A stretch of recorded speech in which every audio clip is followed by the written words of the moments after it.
Honorable members, when we suspended for lunch, we were debating a compendium of budget bills. I presume you are ready to begin. Oh, as many? The chair recognizes the honorable member for Seabreeze. Good afternoon, colleagues.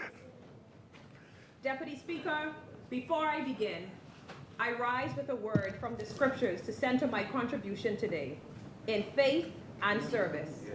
From Galatians 6 and 9, let us not grow weary in well-doing, for in due season we shall reap if we faint not. This timeless reminder anchors the essence of leadership. It reminds us to persist through fatigue, to press forward through challenges, and to stay committed to the work of uplifting others, knowing that what we sow today will surely bear fruit tomorrow. With this in mind, I proudly rise to make my contribution to the 2025-2026 budget debate as the Member of Parliament for the resilient and proud constituency of Seabreeze, as Ambassador to CARICOM, and as Chair of our nation's 52nd Independence celebrations. Deputy Speaker, one of the things that Seabreeze can boast of is not just good representation, but consistent representation. From the moment I was elected in 2021, I made a pledge to be present, to be engaged, and to be accessible. And I have kept that commitment. Door to door, every event, constituent by constituent, I have remained grounded in the daily lives of our people. We've been consistent in empowering, consistent in improving, consistent in answering the call, and consistent in delivering programs of quality and care, because the people of Seabreeze deserve nothing less. We have worked tirelessly to address long neglected repairs, to repair dignity to overlooked neighborhoods, and to create moments of joy, unity, and opportunity. Let me walk you through just a glimpse of the work we've accomplished together in the past year. Deputy Speaker, in 2024 of July, over 130 students attended the Seabreeze Summer Camp, a place where creativity, mentorship, and purpose intersected to uplift our future leaders. In August, we celebrated our educators through the teacher gift distribution and empowered our youth at the back-to-school jamboree with school supplies. That same month, we took care of our environment, conducting a full cleaning and blowing out of all drains across the constituency, critical for both health and hurricane readiness. September saw the painting of street islands and installation of cat eyes along Charles Saunders Highway, promoting safety and pride in our public spaces. We also installed 4 new convex mirrors at key intersections to assist motorists. In October, our community united in Breast Cancer Awareness Month, distributing shirts to Seabreeze residents in hopes of bringing attention to this deadly disease. Free mammogram certificates were distributed thanks to Oak Tree Medical Center. We also had a cleanup campaign that symbolized care for both our people and our surroundings. November was a time of thanks and compassion. We hosted our annual Thanksgiving community dinner for the residents of Seabreeze. We installed new street poles on Seabreeze Boulevard. And after more than 15 years of being in darkness, Seabreeze Boulevard, your lights are on the way.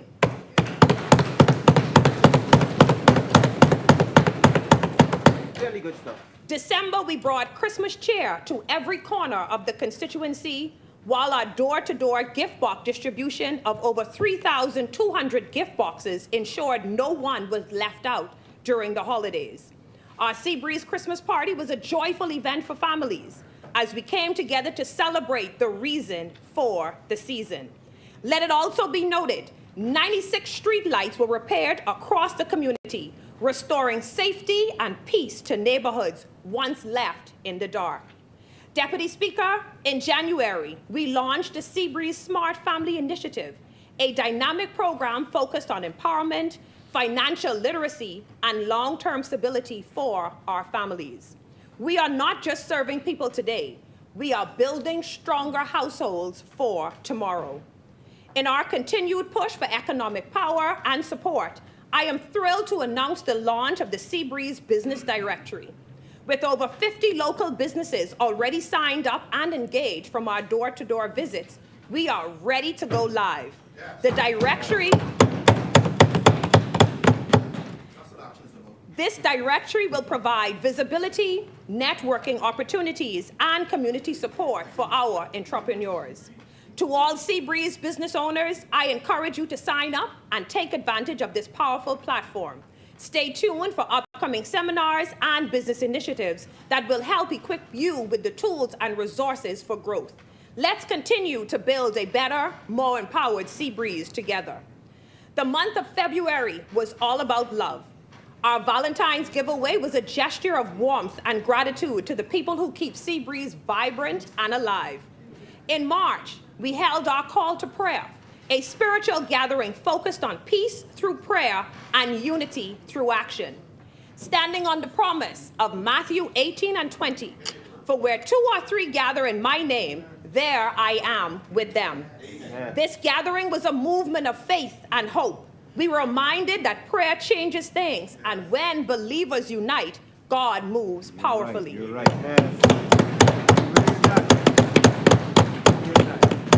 In April, a town hall meeting was held in partnership with the Water and Sewage Corporation and the Ministry of Public Works to confront long-standing challenges that have plagued our community for over 15 years. Issues like low water pressure and the persistent problem of rusty water. In addition, Joe Farrington Road, a vital route for countless daily commuters, will finally be paved, an urgent request echoed by many motorists for years. We heard you loud and clear. The help you deserve is on its way. Together, we are turning promises into progress and restoring hope to our community. Our Easter basket drive-through gave us an opportunity to spread joy and bright smiles to the children of the Seabreeze community, reminding us all of the power of kindness and togetherness. In the month of May, Team LB was back at it again, knocking on every door, delivering over 3,000 gift bags straight to the hearts of our incredible mothers in our community. A celebration of strength, love, and unwavering spirit.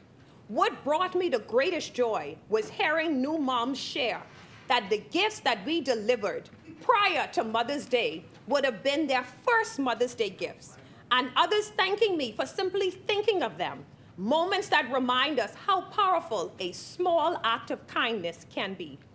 And this month, Deputy Speaker, I am particularly proud of our Seabreeze Youth in Action initiative. A team of young people came together to paint the home of a resident recently diagnosed with breast cancer. We wanted to do something beautiful to uplift her spirit and remind her that she is not alone on this journey. By brightening her home, we hope to bring more light and hope into her days. That is what community is all about. Standing together, showing love, and making a difference, one act of kindness at a time. This coming weekend, we are celebrating the incredible dads of the Seabreeze community with our Father's Day drive-through, calling all dads. This one is for you. Moms, help us make it special by signing up the dads in your life. Kids, bring your dads out to the Charles Carter Park at 12 noon, 10 to 12 noon to receive a heartfelt Father's Day gift. Fathers, you are appreciated, valued, and certainly not forgotten. Yeah. We celebrate you.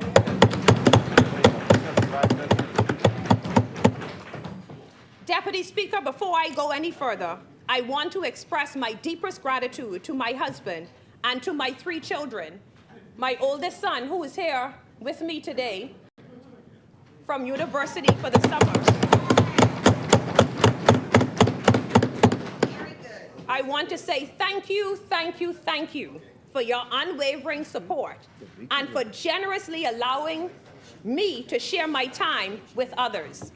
Thank you for your understanding when a simple "I'll be right back" turned into long evenings and even longer nights. Your patience, love means the world to me, and I am endlessly grateful that you stand beside me, knowing that Mommy is passionately pursuing what she truly loves.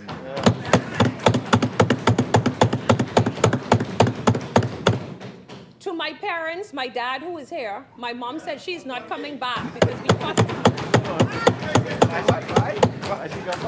Let me repeat that. My mom said she's not coming back because we fuss too much. So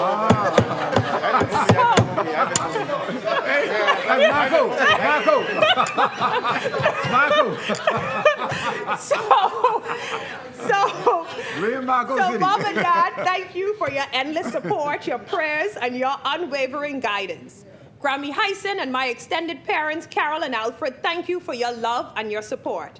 To my siblings, thank you for your constant pillars of strength. You are my pillars of strength. To my Apostle Wells and Lady Wells, thank you for continually lifting me up in prayer. Your faith fuels my journey. To my classmate, Apostle Williams, thank you for always taking a moment to encourage me. Your prayers are appreciated. To Team LB, I know you all are tuned in. I want to extend my deepest, deepest gratitude to each and every one of you. Your unwavering love, support, and dedication are the foundation of every bold idea we bring to life. You are the true backbone behind every success. You are not only cherished, you are deeply loved. I simply cannot do what I do without you. From the bottom of my heart, I say thank you. To the CARICOM team at the Ministry of Foreign Affairs, thank you for your support. To the National Independent Secretariat team, you are truly the hardest working team ever. Thank you for your commitment and your genuine love for country.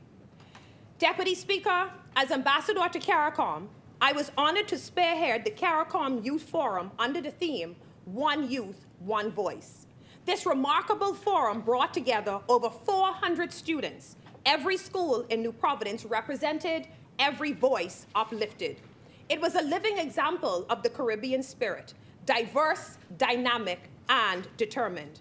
We explored bold and essential topics: the role of youth in diplomacy, climate change and sustainability, the future of entrepreneurship in the Caribbean. These weren't just discussions, they were declarations. Our youth are not waiting for the future to arrive, they are shaping it now. By equipping them with the tools for innovation, resilience, and leadership, we are planting seeds of transformation that will not only impact the Bahamas, but the entire region. Our young people are not just our future, they are our present power. Another vital aspect of our CARICOM Youth Forum was the planting of over 5,000 mangroves across New Providence and Grand Bahama, and we have more to plant. In partnership with the Bahamas National Trust, Bonefish and Tarpon Trust, and Waterkeepers Bahamas, our goal was to shine a spotlight on the critical importance of mangrove restoration. Mangroves are more than just trees, Deputy Speaker. They are natural guardians of our coastlines, especially for low-lying states like the Bahamas. Investing in mangrove restoration is not just an environmental imperative, it is an economic and social necessity. By protecting our national defenses, we are safeguarding our homes, our economy, and our way of life.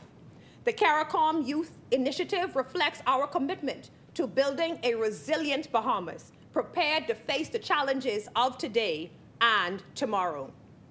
Deputy Speaker, the member for Cat Island, Rum Key, and San Salvador, our Prime Minister, is a leader who has been tested, tried, and proven.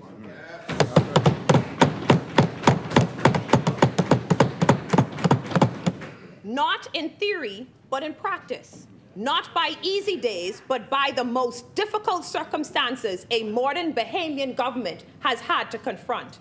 He assumed office at a time of real national crisis, a broken economy, rising debt, public services stretched thin, and a people losing faith that government could make any meaningful difference in their lives. But Deputy Speaker, where others hesitated, he stepped forward. Where others looked for excuses, he looked for solutions. And while others chose spectacle, he chose substance. This Prime Minister has led not with noise, but with direction. Not with promises for the moment, but with policies for the future. He has done what good leadership must: hold the line when things are uncertain, restore order when things fall apart, and quietly, steadily move the country forward. Deputy Speaker, under his leadership, we have restored credibility to the management of public finances. For the first time in our independent history, we are projecting a budget in surplus, the product of careful stewardship, disciplined governance, and a deep respect for the trust the Bahamian people have placed in us. And yet, Deputy Speaker, this is not a government that has pursued surplus for its own sake. While we have strengthened the public purse, we have not forgotten the purpose of public service. This is the Prime Minister who ensured that salaries went up and not down. That's right. Who reduced VAT on food and medicine while expanding support for the most vulnerable. Who invested in clinics, roads, water systems, and schools, not only in the capital, but across our family islands. Island. Our Prime Minister delivered the largest investment in education and technical training in years, because he understands that opportunity must be built, not assumed. Every line in this budget is grounded in the same belief he has carried since the first day he took the oath of office, that this government must work for those who too often feel forgotten. Deputy Speaker, I've had the privilege of working alongside the Prime Minister. I've seen the way he leads, calm, deliberate, and focused on outcomes, not optics. He takes the time to understand the problems people face, and he demands that his government find ways to respond. This is a Prime Minister who understands that progress must not be imposed from the top. It must be built with the people alongside them, step by step. So when we say tested, tried, and proven, it is not flattery, it is a fact. He has been tested by crisis and responded with calm, tried by the weight of responsibility and remained grounded in purpose, proven by the results, not just on paper, but in the lives of Bahamians who today have more opportunity, more security, and more reasons to believe in the future. Deputy Speaker, the country still has work to do. I will repeat that. Please. Deputy Speaker, the country still has work to do. And this government knows that. The Prime Minister himself would be the first to say it. This government is well aware that there is still work to be done. But what is undeniable, what no political spin or amount of political spin can erase, is that the Bahamas is in a much better place today because of his leadership.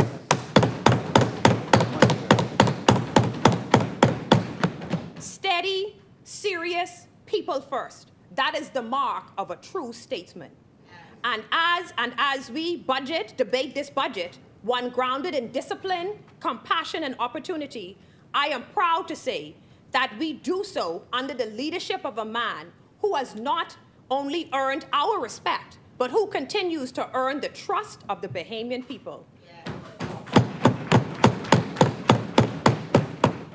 Deputy Speaker, as chair of our 52nd Independence celebrations, I am deeply honored to help guide a time of reflection, celebration, and recommitment to our shared destiny.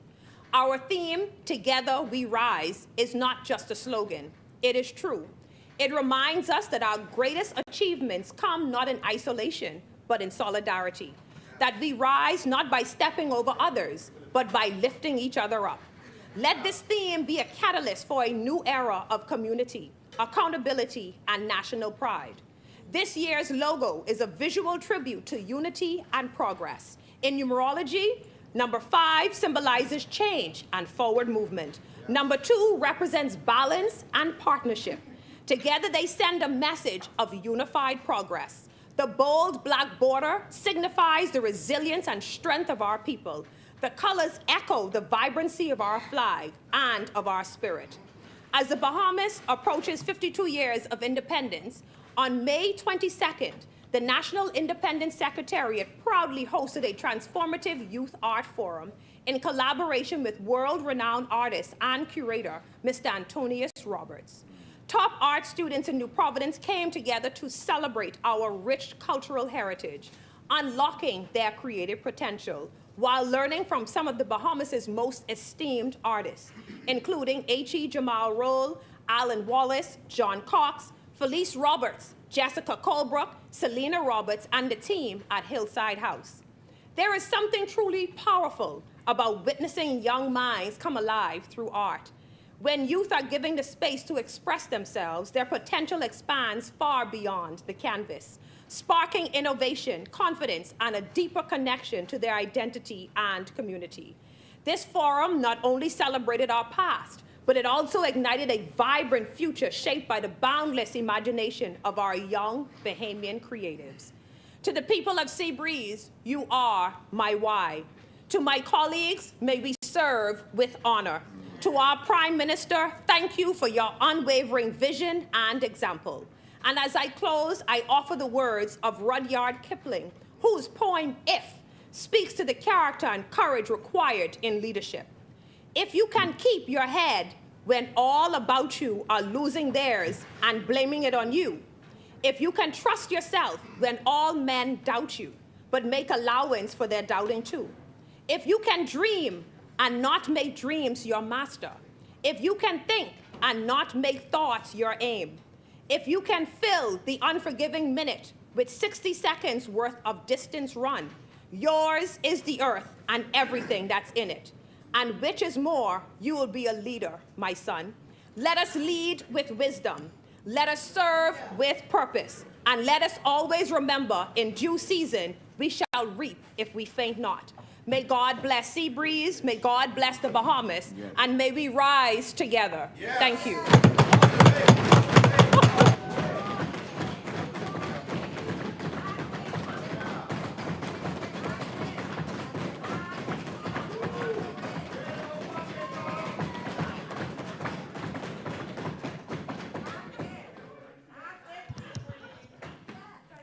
Honorable member for Seabreeze. It's always a pleasure. As many? Who's scheduled? South Beach. The chair recognizes the honorable member for South Beach. Thank you for recognizing me, Mr. Deputy Speaker. Yeah, Rich. Mr. Deputy Speaker, please allow me to give condolences to the Rigby family, Clarence Town, Long Island, and Roses, Long Island, on the loss of my cousin, former leading seaman, Wendell Rigby.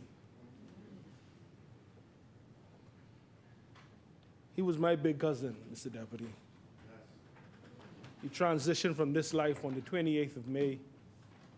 We laid to rest sometime next week. But he was the big cousin in the family, who we all looked up to. I say condolences to his wife, his daughters, his granddaughters, and the entire family. May his soul rest in peace. Mr. Deputy, I rise once again in this place, grateful to God for allowing me the health and strength to serve and make national contributions to my community in what can be determined or considered as exciting times. Mr. Deputy, I am grateful to the independent thinking, hard-working, and resilient people of South Beach that have sent me here to do business on their behalf for the benefit of their today and for the protection of their tomorrow. It is an undertaking, Mr. Deputy, that I attend to with all my might, with every fiber of my being. And Mr. Deputy, I do so with a sober heart and clarity of mind. Mr. Deputy, let me pause to acknowledge that the joy of the Lord is still my strength, and to thank God publicly and personally for his mercies towards me. And Mr. Deputy, I will tell you, they are brand new every morning. Mr. Deputy, let me also pause to wish in his absence our Prime Minister, who I consider to be one of the greatest political gladiators of this generation, a happy belated birthday, and to say to him that my prayer for him is that he does not, Seabreeze, get weary in well-doing. Yes. For if he does not get weary, he shall reap if he faint not. Yes. You see how we be on the same wavelength? All the way. Mr. Deputy.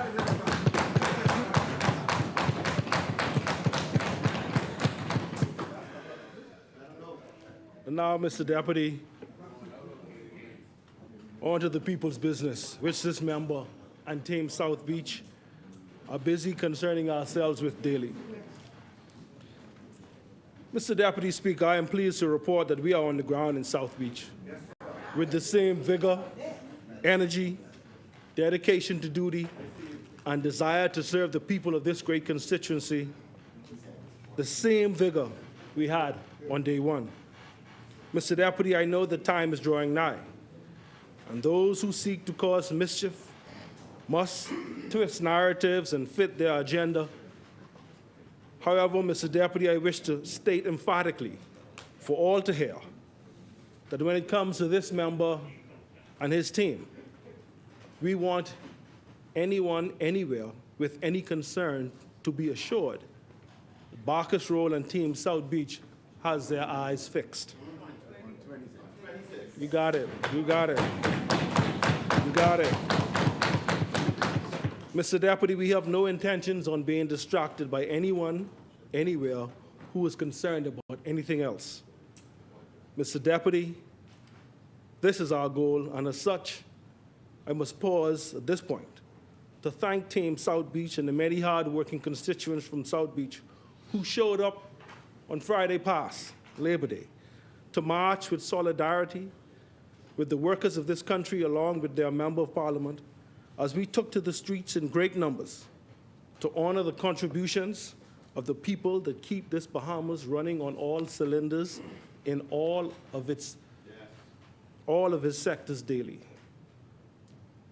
The team, South Beach team, Mr. Deputy, have no idea, nor can I sufficiently quantify exactly how much of an inspiration they are to me and how they are a daily source of strength that helps me to stay firm, stay fired up, and focus on this journey.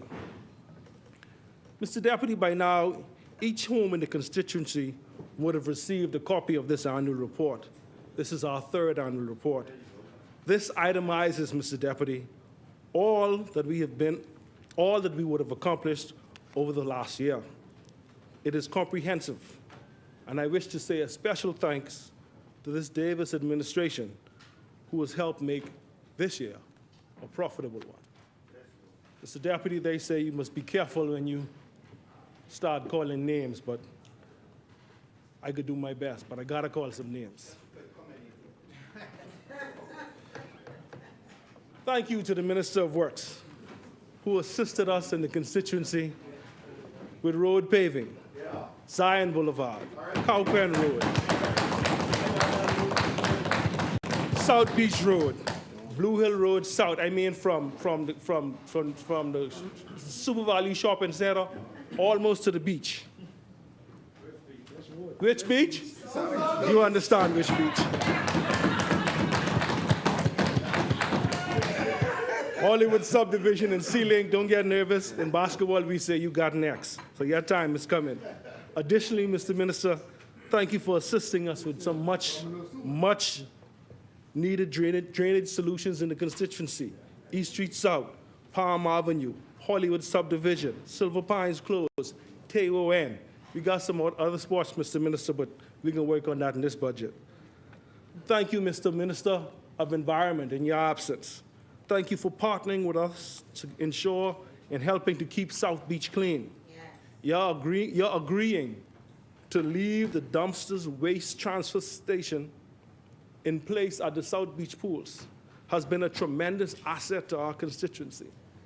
I honestly believe this is probably the most used waste station in your system. Thank you, Mr. Minister of Housing and Urban Renewal. Your assistance has helped to bring smiles to many families.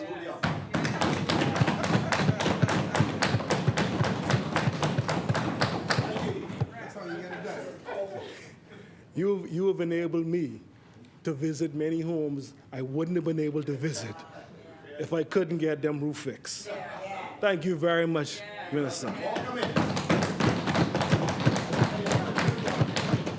I must say thank you to the Minister of National Security, in particular, for strategically posting CCTV monitoring along the perimeter of South Beach, and for delivering handsomely on a promise. The South Beach team and I met with the Senior Assistant Commissioner of Police, Abaco Dames, early in the year. We pleaded our case. I thought he wasn't listening. We went back. We pleaded our case again. But he heard our cry, and he responded. And for that, we say thank you. Yes. There's much more in this annual report. If you do not have a copy in your home, please contact our constituency office at 605-0003 or 828-0553. If you want a copy electronically, we can get that to you immediately. Mr. Deputy Speaker, let me waste no time in having my voice and my vote counted in support of this year's budget. Let me herald it loudly and clearly for everyone to hear. We completely support this budget in South Beach, Mr. Deputy. Yes. Mr. Deputy, I support this budget because it is futuristic. Mr. Deputy, I support this budget because it is fiscally prudent. Mr. Deputy, I support this budget because it is strategic and positions our country to invest further in its people. More importantly, Mr. Deputy, I support this budget because it addresses the whole Bahamas and that it is something that all right-thinking Bahamians should celebrate. This budget reflects our beliefs in the determination and ingenuity of the Bahamian people. This budget is built around a theme, and you would hear it from time to time, expanding opportunities island by island. Mr. Deputy, after reviewing this budget intensely, the only question I had was, who would not support this budget, Mr. Deputy? That's the question. When we reviewed this budget and saw that it included upgrades, not merely talking about the infrastructure upgrades as the Minister of Works, the member from Central and South Eleuthera, would have so amply illustrated to us in his communication this morning. But we're talking about upgrades in people's salary. Upgrades for the middle managers in the public service. Mr. Deputy, who would not support this budget? Who would not support a budget that expands NHI and healthcare in this country? For South Beach, that's a big thing, Mr. Deputy. The Ministry of Health and Wellness is building new hospitals and refurbishing existing clinics throughout our country.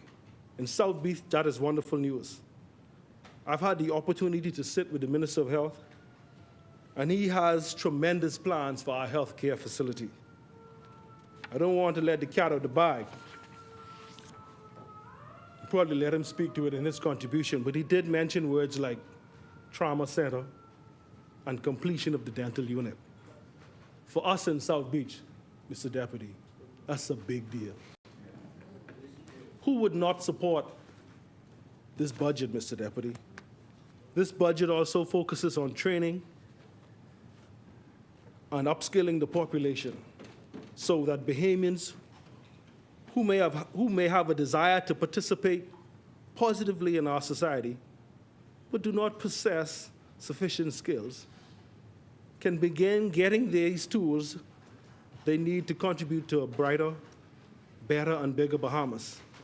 And that, Mr. Deputy Speaker, is simply something that I must support. Upskilling is not just for the young, Mr. Deputy. We are told that this is for all Bahamians who are looking to take advantage, to become better.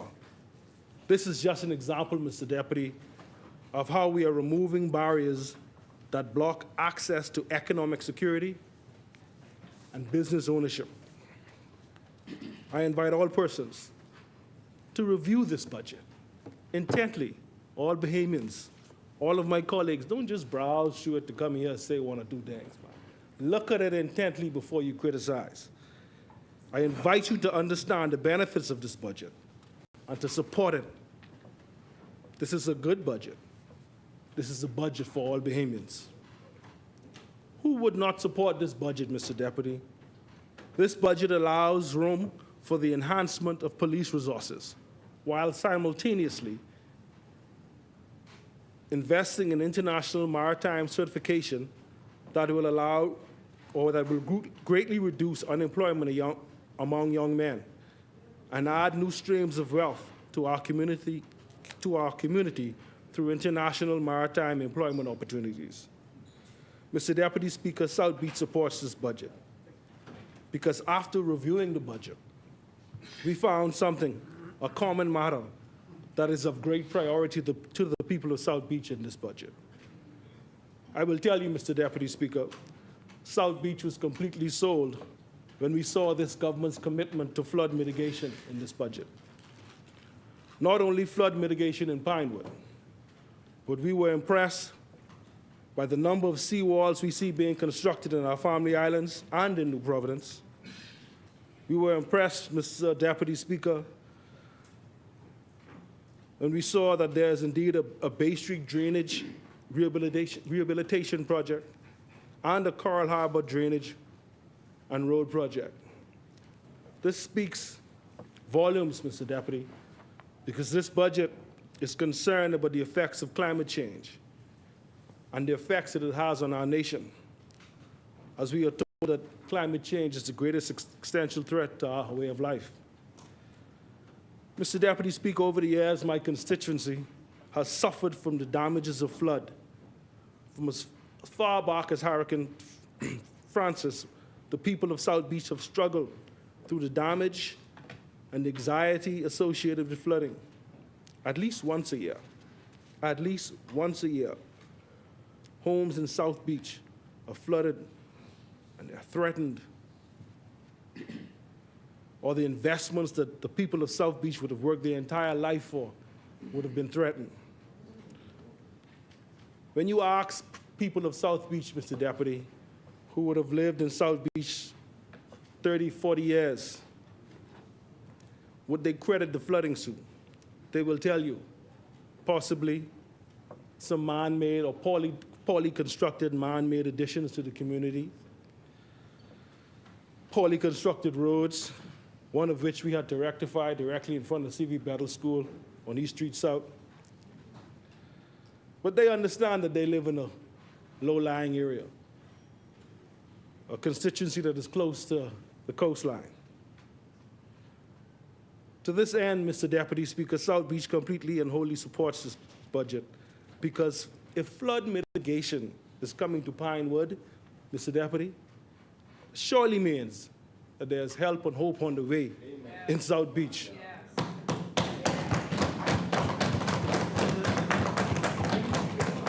So, Mr. Deputy Speaker, to the residents of polling division number 3, 2, 6, and 8, it was once said, or it was rumored, that South Beach and Pinewood are one. So I can assure you, like the prophet Elisha did to the prophet Elijah, your member of Parliament intends to hold on to the member of Pinewood until something shake out this budget for mitigation allocations to rub off in South Beach. I support this budget, Mr. Deputy Speaker, because it contains and seeks to achieve everything I had hoped for prior to public life. This budget, Mr. Deputy Speaker, provides new possibilities and opportunities. It rekindles hopelessness and reignites the spark of innovation for those in business who have seen greater levels of cash flow due to reduced electricity costs and access to funding. It restores dignity to the parent who had to choose between purchase bread or buy medication, Mr. Deputy Speaker. And Mr. Deputy Speaker, we are doing all of this while simultaneously making young Bahamians homeowners, regardless of what constituency they reside in, or whatever perceived political allegiance is attached to that constituency. And that's right, Senance? Mr. Deputy, that is something that our predecessors simply cannot claim. Mr. Deputy, this government is changing the definition of putting heads in beds. We are putting citizens on a bed, in a room, under a roof, with their names on it.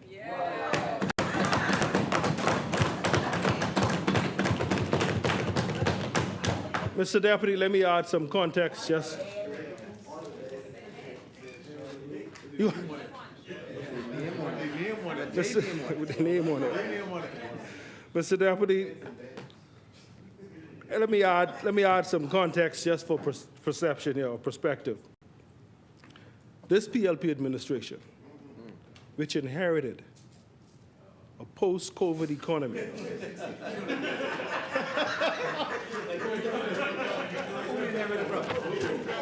Coming. This PLP administration, which inherited a post-COVID economy with a less than perfect scenario just 4 years ago. And since a doctor was at the helm. Let me put this in medical language. Yeah. We inherited an economy that flatlined.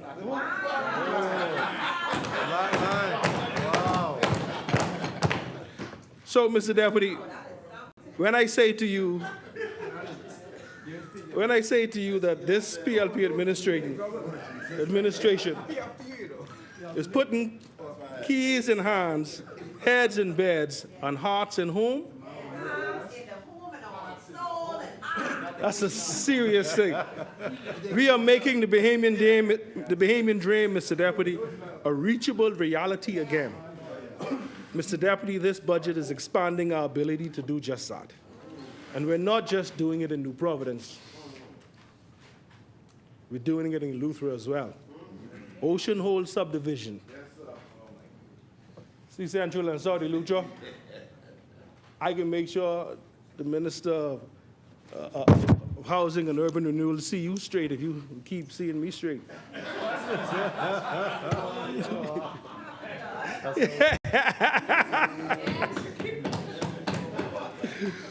We are not doing these things, Mr. Deputy, because we want to be re-elected. But instead, we are doing these things, Mr. Deputy, because we were elected.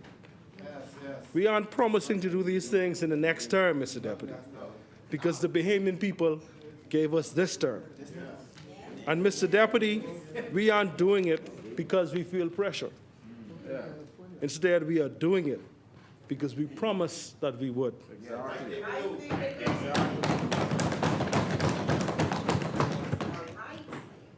Mr. Deputy Speaker, with this budget, the Prime Minister, I can come back to that for you, right? Mr. You writing? Mr. Deputy, the Prime Minister and his dedicated team at the Ministry of Finance will do marvelous things with this budget, marvelous things. And to that, I say praise the Lord. Mr. Deputy Speaker, the Honorable Minister of Tourism continues to deliver the kind of return on investments on our tourism product that would allow us the flexibility to achieve the things that we see happening in this very pioneering budget. And to that I say, like they say in church, keep on the firing line. Mr. Deputy Speaker, energy reform. Energy reform. We are in the middle of a revolution, a technological revolution, and energy reform. And the member responsible for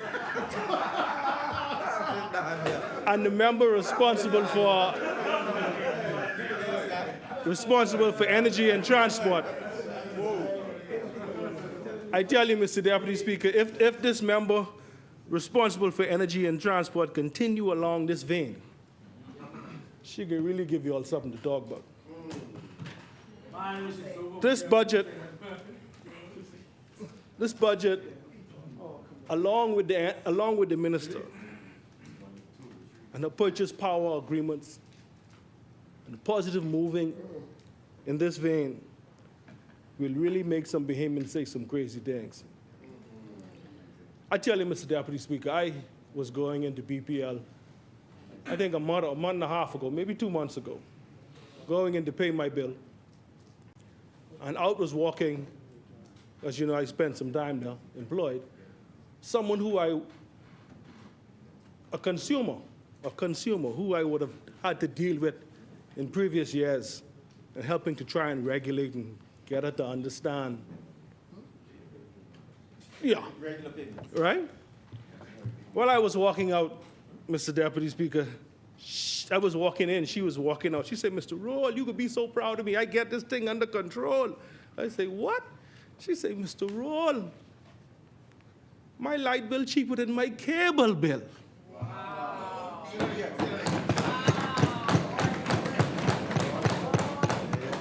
And so I said to myself, I smile, and I said to myself, Lord, these people will say some things now. I said, boy, Bahamians could exaggerate. She telling the truth. I walked to the counter and asked the woman what my bill was. I said, my Jesus. I say, Jesus is true. My light bill cheaper than my cable bill. So if this minister keep on moving in this direction, we can give you all something to talk about.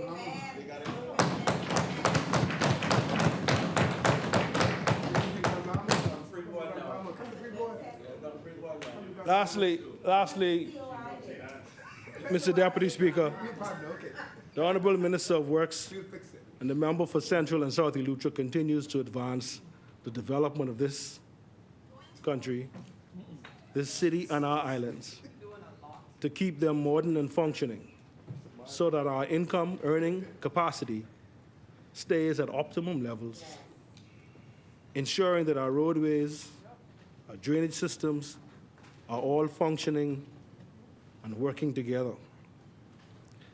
Mr. Deputy Speaker, I believe that this economic advancement projection, with the help of the good Lord, coupled with the support of the additional members of this team from this administration, equals success. And will continue to produce budgets like this one, and ultimately continue producing the kind of results that we have witnessed this year and over the past 4 years. South Beach supports the Prime Minister. South Beach supports this cabinet. South Beach fully supports this budget. South Beach rests. Thank you.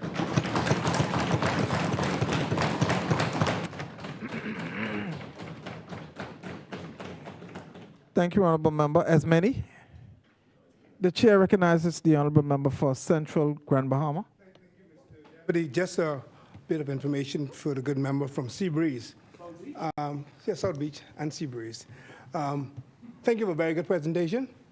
One of the things that she mentioned really caught my attention was the environmental efforts. And being in the hurricane belt, and in this hurricane season right now, one thing that she mentioned is very important, the mangrove replanting initiative.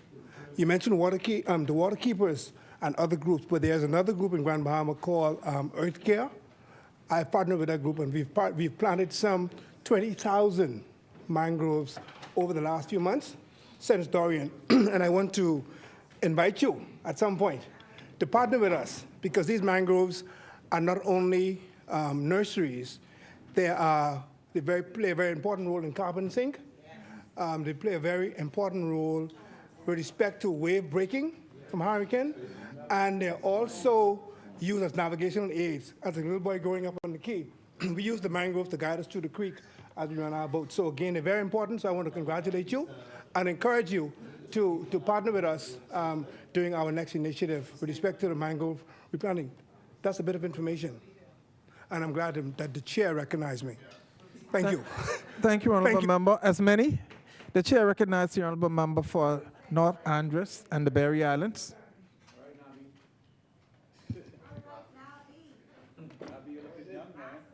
All day, every day. All day, every day. Deputy Speaker, my parliamentary colleagues, good afternoon. Today, I count it a privilege to be able to speak to you in this honorable place. I would first like to give honor to my Heavenly Father, who is always gracious and kind to me. My family, in particular my mother, Lenora Gray Brennan in Mangrove Key, my sons, Caden, Carter, Kimea, and Cameron, my grandmother Pandora, Veronica Miller, and my siblings. I am forever grateful for your love, support that you have shown me from day one on this remarkable journey. My heart is forever grateful, and I am thankful for everything that you have done and continue to do. To my extended family, the kind, remarkable, and great people of North Andros and the Berry Islands, it is because of you that I stand here today. You have placed your confidence in me to do the bidding on your behalf in this honorable place. I am forever grateful for your confidence and trust. Over the last few years, you have never wavered in your support for me as your member of parliament. I will continue to do the work that you have entrusted in me in this honorable place. Deputy Speaker, I would like to extend sincere condolences to all the residents who have lost loved ones. The house cleaning here, especially the Lydia Sanders, Alceda Sanders family, to Ingrid Clyde and her family on the passing of her husband, Mr. Chris Brennan and the loss of his mother, and to the Gator family on the passing of Mistress Mavis Gator in North Andros. May their souls rest in peace. To those celebrating another year milestone, may the Lord bless your new year with a good health and many success. Today, Deputy Speaker, I lean on Isaiah chapter 1, verses 17. Learn to do right. Seek justice. Defend the oppressed. Take up the cause of the fatherless. Plead the case of the widow. Deputy Speaker, I like to make certain that I am mindful of the word of God. Remembering his words remind us of our purpose here today. I constantly remind myself that I am here to defend the poor, plead the case of the widow, and make certain that the fine people of Nabi who put their trust in me get what is rightfully deserving of them as a citizen of the Commonwealth of the Bahamas. The good book, which is our blueprint for life, tells us where there is no vision, the people perish. Our community needs leaders with vision, leaders who see beyond today and plan for tomorrow. Without a plan, we risk losing our way. But with vision, we build a future rooted in hope, justice, and opportunities for all.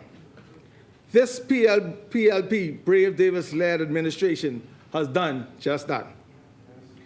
Deputy Speaker, this budget is for every Bahamian to the length and breadth of the Commonwealth of the Bahamas, who are near and far, from Grand Bahama in the north to Inagua in the south. We have made significant strides as we put measures in place to ensure that we wipe the tears from the eyes of our people. That hope and opportunities are made available not just for selected, but for all Bahamians. Since coming to office in 2021, much work has been accomplished in the constituency of North Andros and the Berry Islands. However, there is much more work to be done.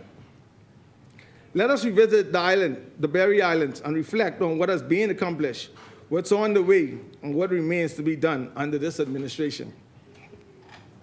Starting with the road construction in Greater Abaco that is ongoing, with completion expected by the end of August, taking into consideration any unforeseen circumstances. The opening of the Greater Abaco Airport, this was significant. The new developments include a 50-room hotel set to begin construction at the Beach Club location in a few months. The Greater Abaco Dock project will be in the portal within 2 weeks, according to the Minister of Works, Minister Sweeting, and we will be awarded shortly. A PPP is on the table for the community park, which will be included a softball field and a 200-meter track facility. The opening and placement of a tourism representative has been established to oversee the local tourism products and services. The Minister for Health and Wellness had informed me that the construction of the Greater Abaco Clinic is scheduled to commence in this upcoming budget cycle. The solar lighting project will begin shortly throughout the community and commence on the end of July. However, there are still major issues to address in the Berry Islands, particularly in Greater Abaco. The dump site on the island remains a vexing situation, and we are committed to seeing this matter resolved. BTC has no presence in Greater Abaco, and the office has been closed for several years. The residents would like to have this matter resolved soonest. We are in the age of modern communication with technology. Trained technicians, preferably locals, are needed to fill the vacant office and provide the necessary services. I hope this plea does not fall on deaf ears, and we can have the office reopened as soon as possible. Access to water during emergency situations and fire emergency equipment is long overdue. We have seen an increase in number of wildfires across the Family Islands and New Providence. Access to water and fire trucks are essential for emergency situations. The increased temperatures during the summer months may very well increase the chances of fires erupting. In this regard, it is pivotal that we have the necessary fire trucks and workforce available to deal with such emergencies to avoid losses of property and lives. This budget speaks to the need to have new fire trucks bought to be able to have these matters addressed urgently. No family should suffer the loss of homes due to these deficiencies on the island. Deputy Speaker, as we progress as a country, it is very important that the various services that the government agencies provide are made available to the residents on the island. Just to name a few, agencies such as social services, road traffic, and I understand that's will be in place in short order according to the member of Elizabeth, environmental health services, passport office, the urban renewal, Minister responsible, Michael, you say that's on the way as well, and I thank you. Residents should not be disenfranchised due to geographical location. I am hoping that we have resolved these matters, if not all, some of these matters, by the end of this term. Deputy Speaker, let me now turn my attention to North Andros. Let's take a trip deep into the west of the island to Red Base, home of the Seminoles, where the Beacons resides. This your hometown? Well, you neglect that all them years you're sitting down? My Lord. This one, yeah, you should have mentioned that. This small community is known for its hard-working people who engage in straw crafting and fishing. Despite having less to work with, they are grateful and make the most of what they have. The roads in this community has not been paved for over 30 years, but today they are completed and the main road throughout this community is done. After more than 20 years, Red Base now has a new dock and a gazebo. Residents can fish, boat owners can access the water, and everyone can enjoy the ocean scenery. This brave Davis-led government has made this all possible. Throughout North Andros, many docks remain ongoing with major works including those in Count Sound, Nicholstown, Mastic Point, and both docks in Low Sound. Solar lightings will be installed in all community parks by the end of August. The field at the high school will be outfitted with turf to standardize it again, allowing us to welcome sports meet that used to be held in North Andros. Minister responsible, Member for Gardinals, ensured that this will be done. I thank you, Honorable Minister. Deputy Speaker, I would like to express my sincere thank you to Commonwealth Bank, its directors, the board members, and all the stakeholders providing a state-of-the-art ABM machine, resolving some of the banking issues for residents of North and Central Andros. However, I am still agitating for a physical bank present to return to the constituency, which would be a greater asset for the residents. Indeed. Deputy Speaker, there are more employment opportunities than have been established through various government industries. We have seen improvements throughout North Andros. However, there's always more work to be done. Seawalls are needed through the settlements, including Kong Sound, Low Sound, Stafford Creek, Blanket Sound, and some areas in Mastic Point. The residents of Greater Abaco are very appreciative of the airport provided by this administration. However, the people of North Andros would appreciate a new airport to accommodate both residents and guests alike. I am confident that the member for Cat Island, Rumkey, and San Salvador, along with the member for Exuma and Regatta Island, will consider North Andros when discussing the airport's developments. Deputy Speaker, let me make mention, NABI is very grateful and pleased with what's happening with farming and fishing, commercial or local, fly fishing, and the list goes on and on. NABI asks that the continued support keeps on coming, the grants, the settlement of licenses, and settling of farmland issues. The Lands and Survey and Passport Office has been talked about for many years, and the residents of NABI are looking forward every day for this to be action. Deputy Speaker, I mention all of the above to remind NABI that the former government did not provide these listed items. No.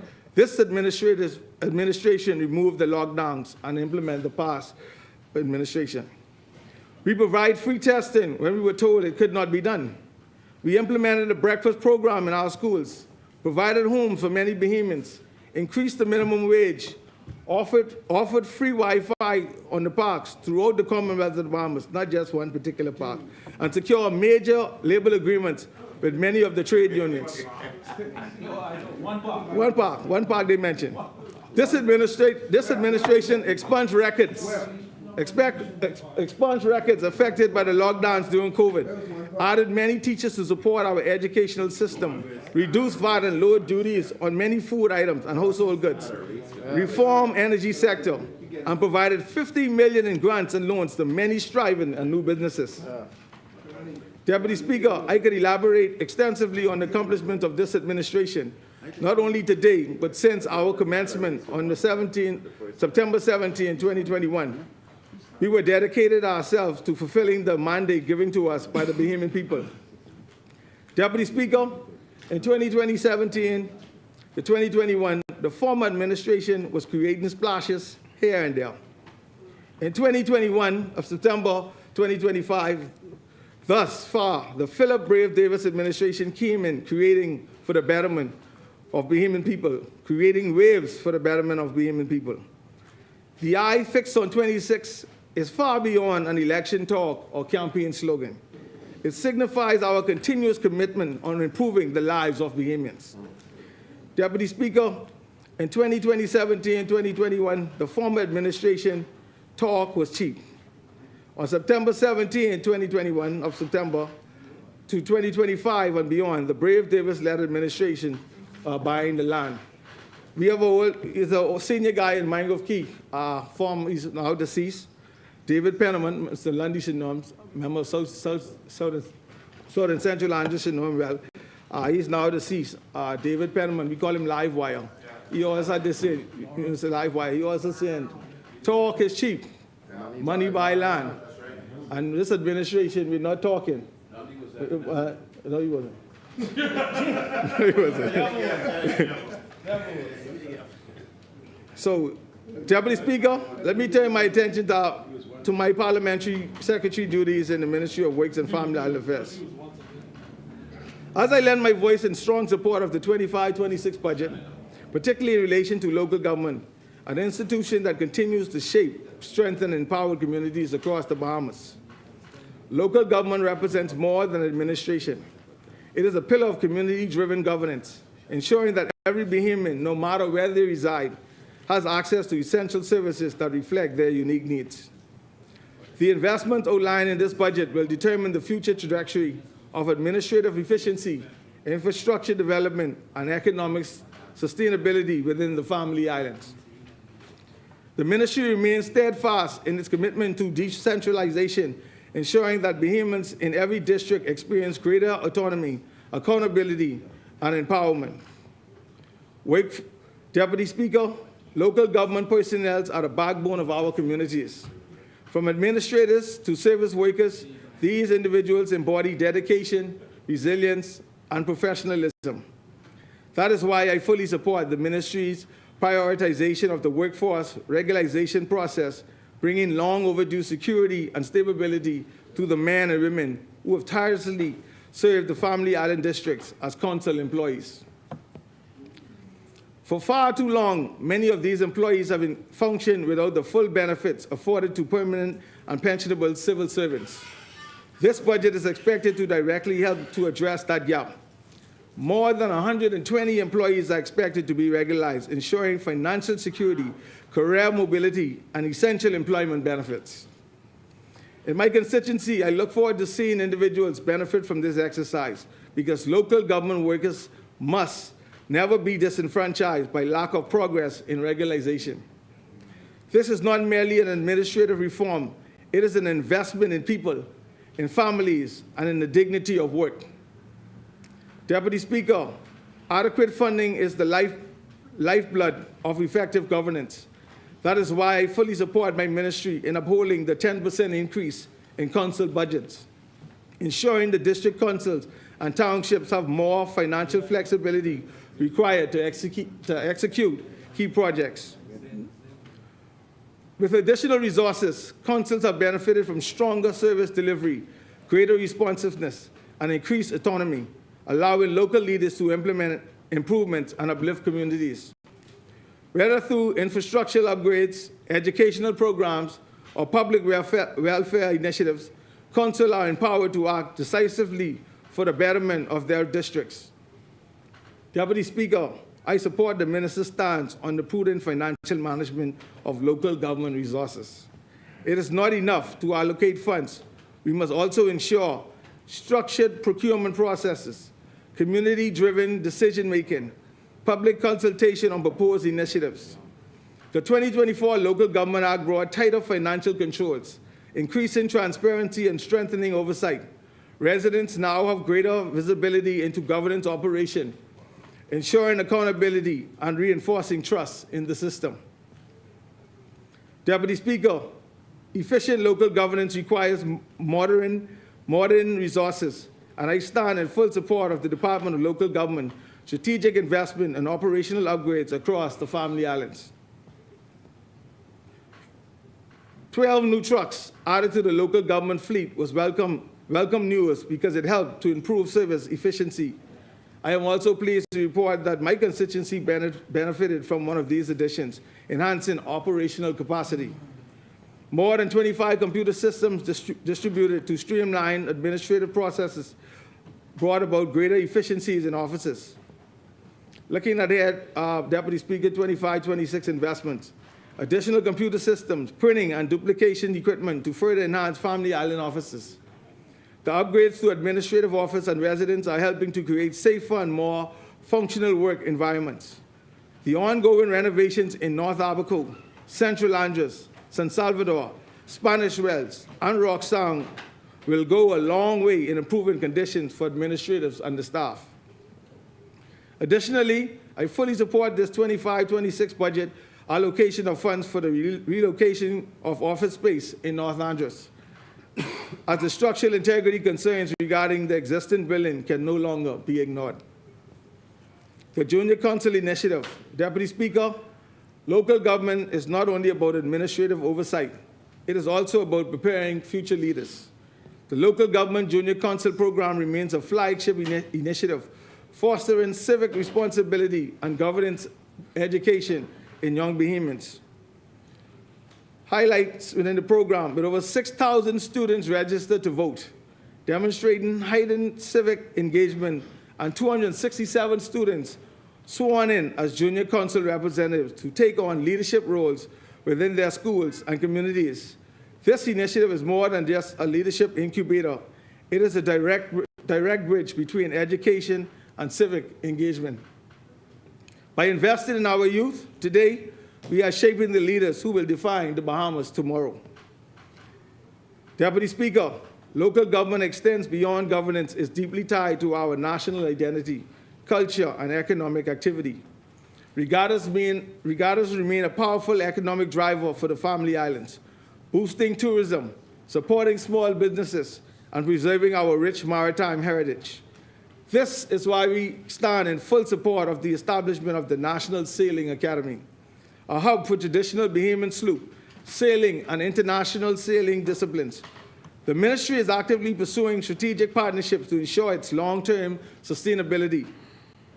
Moreover, investing in boat-building programs within Bahamian schools ensures that students develop craftsmanship skills while connecting to their cultural heritage.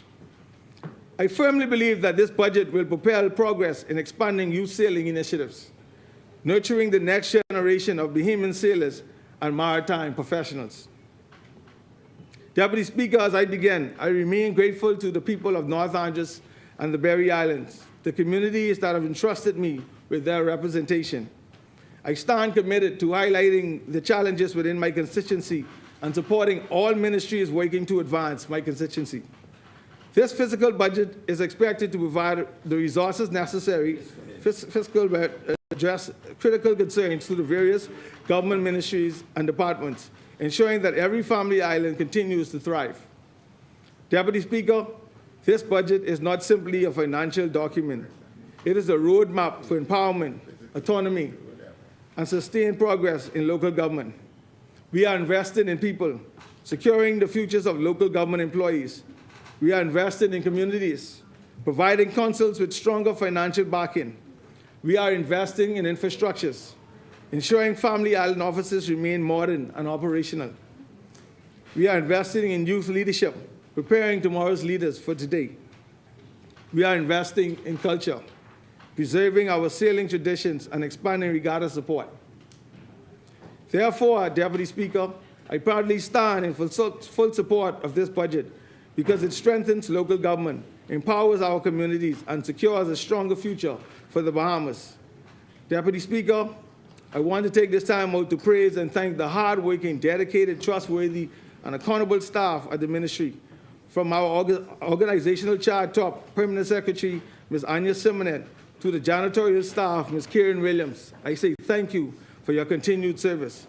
To all administrators and local government councils that I had the opportunity to work with, I say thank you for the love, support, and care you showed for NABI, and I salute you all. We have set the bar high, and the people have felt our ability to lead this country, and their future remains in secure hands. Deputy Speaker, North Andros and Berry Island support this fiscal budget 25-26. Thank you.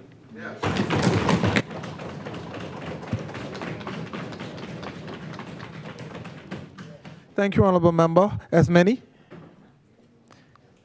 The Chair recognizes the Honourable Member for Kalani.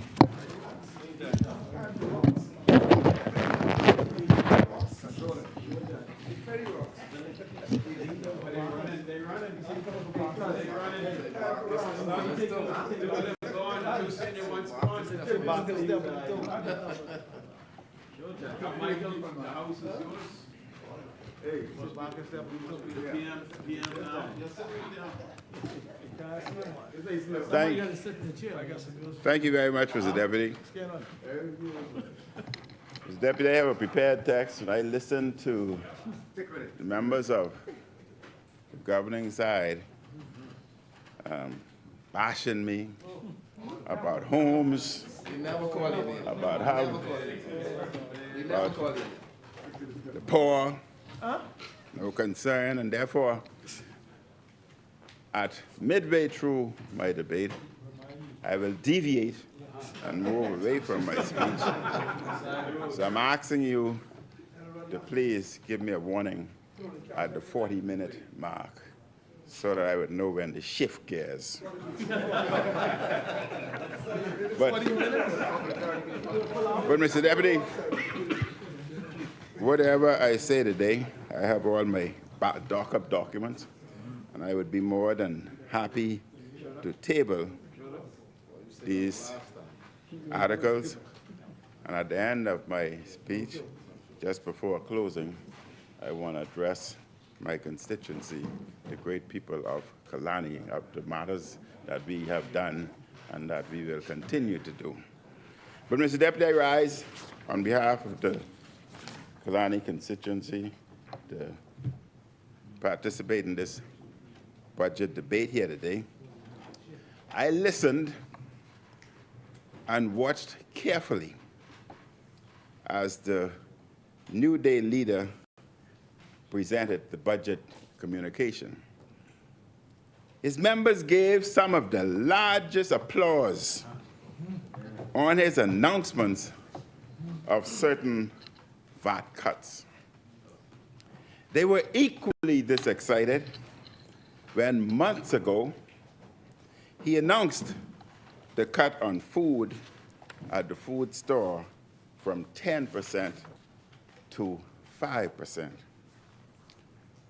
What the New Day administration should know is that Bahamians are smart people. They know that under the last F&M administration, breadbasket food items and medicines were totally VAT-free.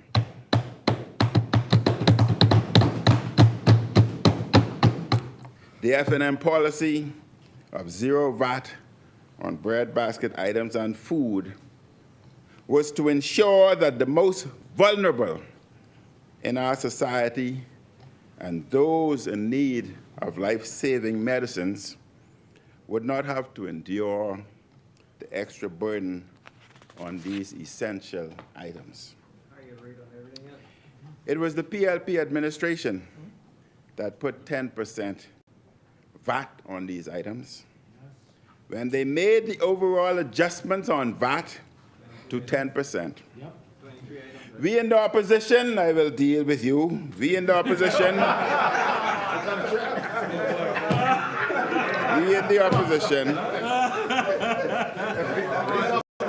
along with members of the public, many religious leaders, the media and others, collectively and repeatedly criticized that decision. The PLP decided to impose hardship on working people. And as I progress, I will talk about more hardships. This new VAT tax came at a time when inflation was soaring and BPL prices were sky high because of incompetent and irresponsible decision by the PLP to remove the fuel hedge put in place by the Ministerial administration. The PLP decision to place a 10% tax on breadbasket items and medicines made a bad situation even worse. It took several years for the PLP to hear the cries of the people that things were tough. They likely made this decision because of an upcoming election. And previous to this, they were happy to use all of that extra VAT revenue to travel the world, to give tens of millions of dollars to PLP consultants, and to buy new vehicles. And finally, on April 1st, 2025, VAT was cut on unprepared food at the food store from 10% to 5%. Now, in this budget, the PLP is trying to somewhat right its other VAT wrongs. Trying to clean up their mess. It is cutting VAT to 5% on a series of items. Some of these were the very same items we had as VAT-free, such as medicines. So, what is happening? What is happening? The PLP is cheering itself on for imposing the breadbasket tax of 10% on items that were VAT-free, then cutting the tax to 5%. They're reversing their own tax hike and now trying to pretend that they're giving the Bahamian people relief. The Davis administration, Mr. Deputy, should never have placed VAT, this tax on breadbasket items, in the first place. It was heartless. It was cruel. Those items were exempted because we wanted to give relief to working families. You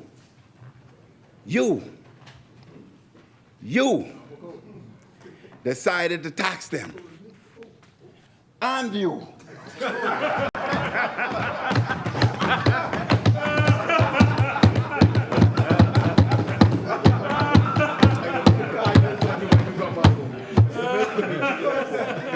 While I support cutting the taxes, as you are doing in this budget, we need to go back to having all those breadbasket foods, medicines, and other items at being VAT-free as they were under us. Bahamians will give you no credit for these VAT cuts because they know you raised breadbasket taxes before you started cutting them. Instead of giving Bahamians some relief on these items, the government should give full relief. And moreover, Mr. Deputy, the VAT decreases do not come into effect until September. So Bahamians will still be paying those higher bills for some months now. Mr. Deputy, the Prime Minister looked sure of himself as he gave the budget communication. The economy reportedly grew by 3.4% last year, though some have questioned how this figure Member, the chair recognizes the honourable member for South calculated. and Central Andros. Stop that clock. Yes. I usually don't like to stop the member from Kalani as he represents the constituency I live in, but when he's quoting what the Prime Minister said, when he said it's going to be September 2025, he needs to say the reason. It's because we're giving businesses enough time to fix their computer system in order to deal with the decrease. So thank you. Just a point of clarification. Thank you, member. I didn't need that clarification. Like I said, Bahamians are smart. Still, Mr. Deputy, to call this growth rate historic may be misleading. The Bahamas experienced similar or higher growth after COVID ended. We also experienced high growth in the 1990s, when the F&M rescued our economy and transformed tourism. It was the F&M. It was the F&M under Hubert Ingram that dredged the harbor and got us prepared for the mega ships that we see today. It was the F&M that built the cruise port to accommodate those ships that we see today. Yes. They call it the voice PLM, or they call it? It was the F&M. It was the F&M who was responsible for the new cruise port in South Eleuthera, and now where South Eleuthera has full employment and is economically booming. The Prime Minister says he has investments in the pipeline. A previous PLP minister used to make the same bold investment predictions by claiming he had billions of dollars of investments in the pipeline. I remind the House and the country that heads of agreement and promises of agreements are not the same as investments on the ground. As others have said, there is many a slip between cup and lip. The Prime Minister thinks fortune is on his side. I remind him, however, that the PLP was here before and lost the general election. In 2007, the PLP had a growing economy. But when they faced the people, Bahamians sent them home. Scandals were a major problem then, involving certain people still working in government. And I will be requesting answers very soon about the purchase of those ambulances for Princess Margaret Hospital. And there are, at that time, a prime minister who did not want to deal with those scandals. Government descended into farce. And this time, there are also issues that the electorate is unhappy with that harm the New Day administration. The PLP should take note. We have an ever-traveling prime minister who has spent millions seeing the world, sparing no expense on luxury jets and fancy hotels. Records amount have been spent on PLPs. More than $250 million have been spent on consultants. Many millions more have been given to PLPs as other jobs and contracts. Mr. Deputy, Bahamians are concerned with the immigration problem by air and sea. There are too many undocumented people within our borders. And the government must inform us as to what plans do they have in place, especially after the United States has announced ban on 12 countries, of which Haiti is one. Many are leaving Haiti to escape violence and unrest. Then there's the poor delivery of public services, be it at the hospitals and clinics, with BPL and water and sewage, the lack of firefighting equipment, and the poor state of our roads. Bahamians see many reasons why they should not elect the PLP again. They see a PLP that governs for PLPs first. If you are one of them, you live good time. If you are not, then you face the harsh realities. Bahamians, Mr. Deputy, are still frustrated. For example, at higher prices. Many are still finding it difficult to pay their bills. We learned from the interview the member for Southern Shores did with the Tribune, articles are here, that there is an inner circle in the PLP who get all the goodies. Sir Andros, you want to get up again?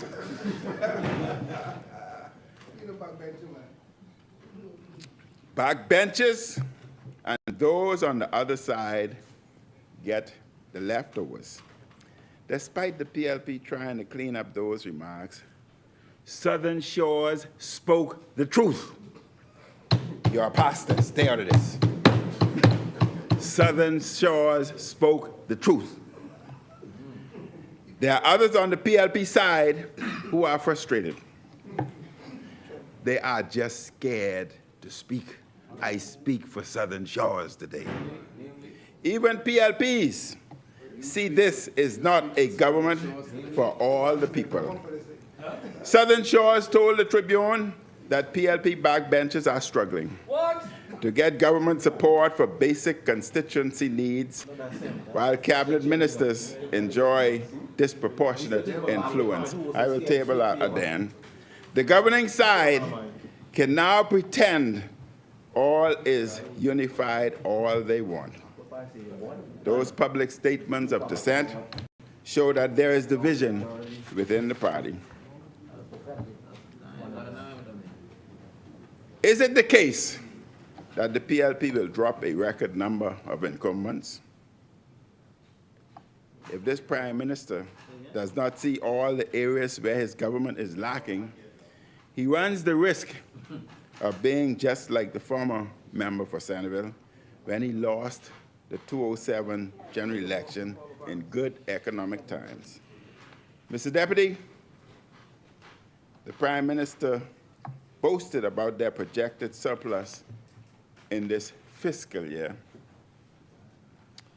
Firstly, let's be clear.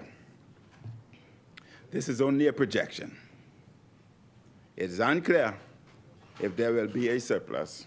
However, let's assume for a moment that there may be one.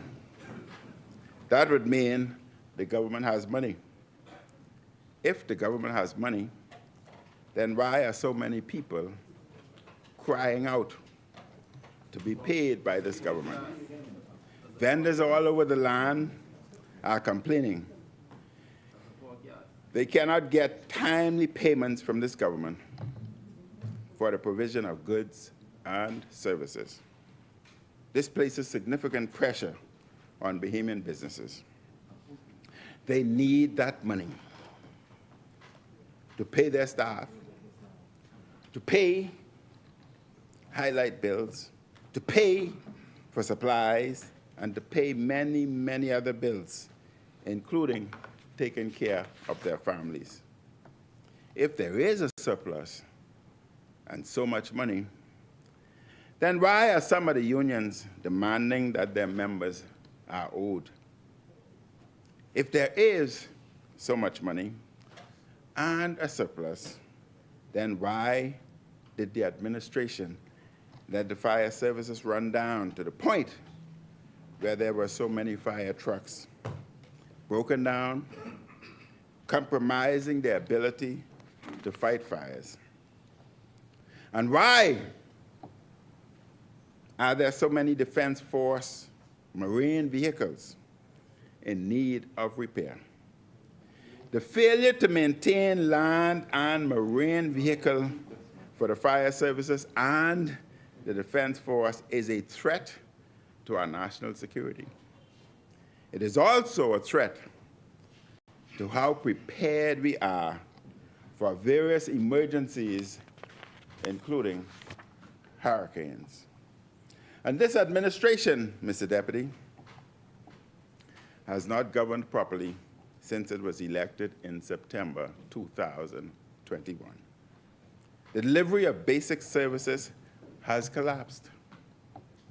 At one point, the Road Traffic Department could not even produce something as basic as license plates. Boasting about a surplus just brings to the forefront all of the issues the PLP has not addressed properly. And a government with this many inadequacies should not be boasting. Mr. Deputy, an editorial in a local paper also had something to say about this supposed surplus. I quote, "The Prime Minister stood in Parliament and proclaimed that for the first time since independence, we are running a surplus. As of the last reported data, the government still ran a deficit of nearly $200 million over the first 9 months of the current fiscal year. It now suggests, thanks to strong April numbers and anticipated fourth quarter performance, that we'll squeak into the black by the end of June. Forgive us if we don't pop the champagne. It went on. Schools lack basic supplies. Clinics have outdated equipment. Potholes outnumber manhole covers. And you're still lucky to get an uninterrupted power supply in the capital, let alone on the Family Island.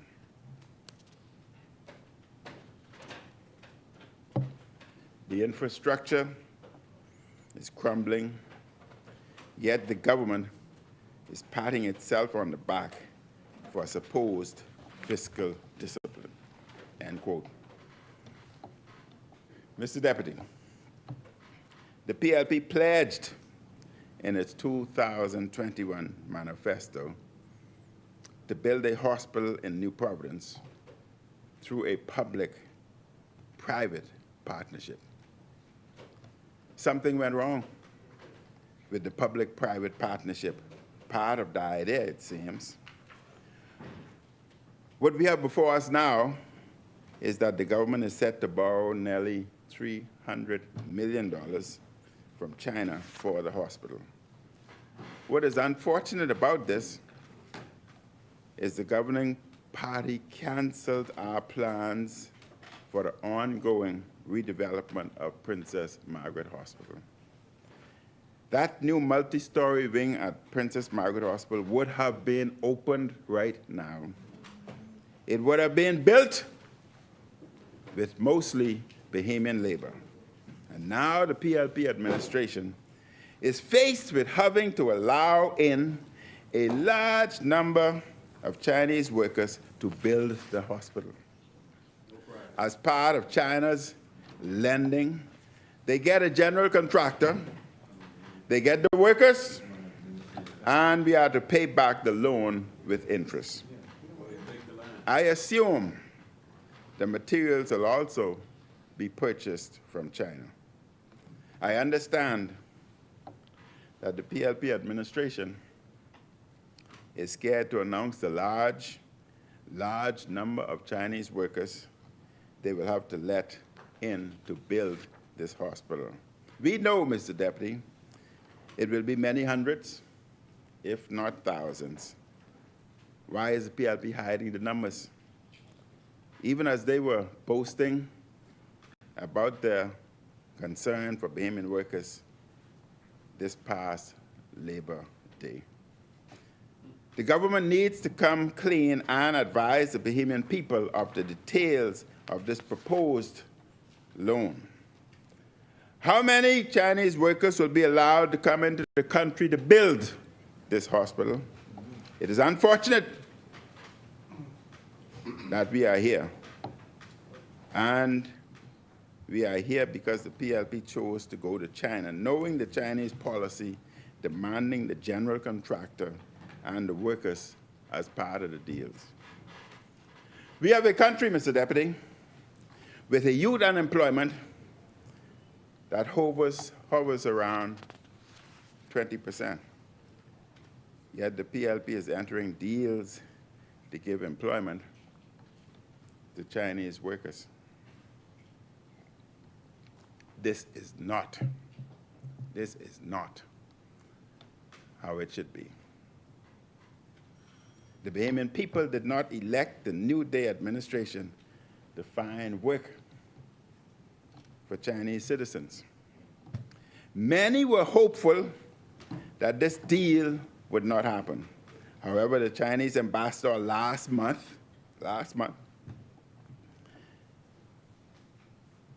said that the Bahamas has submitted everything required, and the holdup is now on their side to process the deal. Bahamians will come to be angered by this project Every time they drive by the construction site and see the hundreds of workers, they will know that their government chose a deal that give the jobs to Chinese workers over Bahamians. This will be, Mr. Deputy, a part of the legacy of our Prime Minister.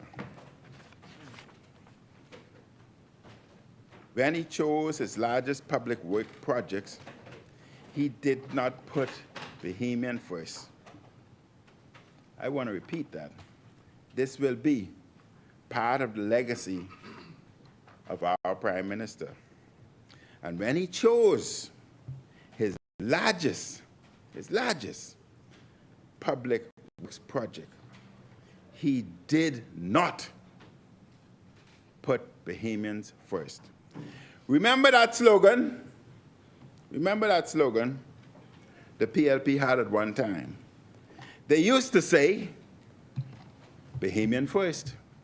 It's your slogan, Bahamians first.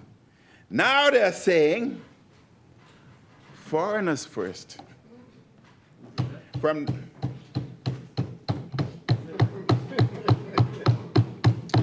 We are small in numbers, but little axe cuts down big tree. From the hiring of these many Chinese workers to the high number of immigrants they are rapidly regularizing in time for the election, to giving priority to regularizing foreign nurses, the PLP is showing us their true colors. Don't mind what they say. Watch what they do.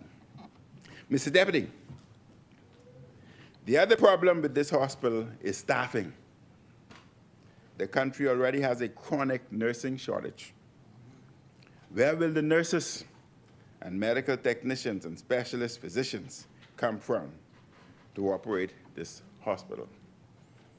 Mr. Deputy, as I stand here now talking about hospitals,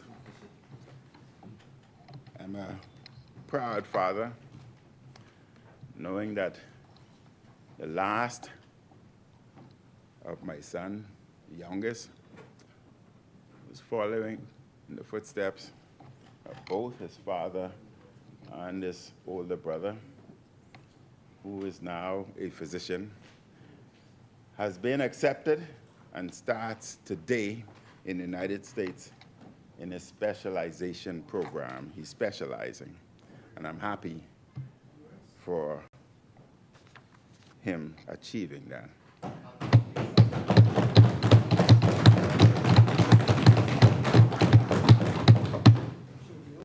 So, Mr. Deputy, the other problem with this hospital is staffing.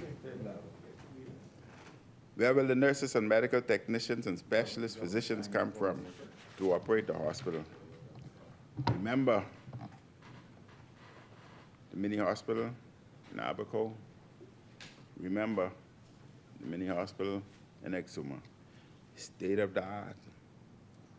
Dental equipment, and I am not ashamed, was built while I was Minister of Health.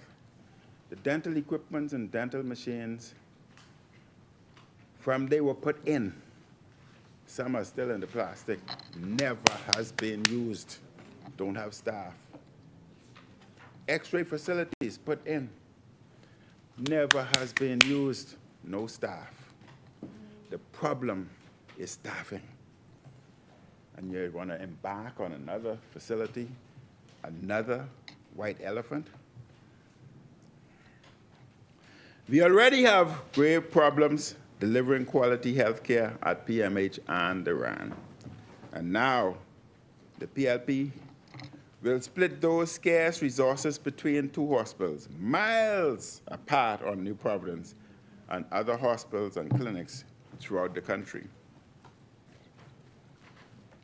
Again, it was the consensus of all previous administrations to expand the campus at PMH with new wings. And the new day administration has broken that consensus with its Chinese-built hospital. Mr. Deputy, I was not surprised that the Prime Minister had little to say about the Grand Lucayan deal in his budget communication. He also had little to say about it in his opening of the budget debate. Let me begin by saying the country is hopeful for a deal, and I would be the first to congratulate the Prime Minister and government for such a deal. We all want it to happen because Grand Bahama needs it. The Bahamas needs it. A successful deal could create thousands of jobs over time. Any government that's in power, whether you, whether us, whether COI, I want you to succeed. Because if you succeed, the country succeeds. The people do better. So a successful deal will create thousands of jobs over time. But there are so many questions left unanswered after the big deal announcement. First, when will the company pay the government the $120 million for the sale of the property? We have been unable to get a straight answer on this, although I remembered watching TV clearly, and the member for Exuma, I remember those words, money in the bank. I don't know if you're talking about Scotia Bank, Royal Bank, or Bank of British American Bank. I don't know which bank. It is odd that the deal and sale price were announced, yet no one wants to say when the money will be paid. The next question is, do the developers have the financing to start the first phase of the project? This is a critical question, because if they don't, then nothing is starting anytime soon.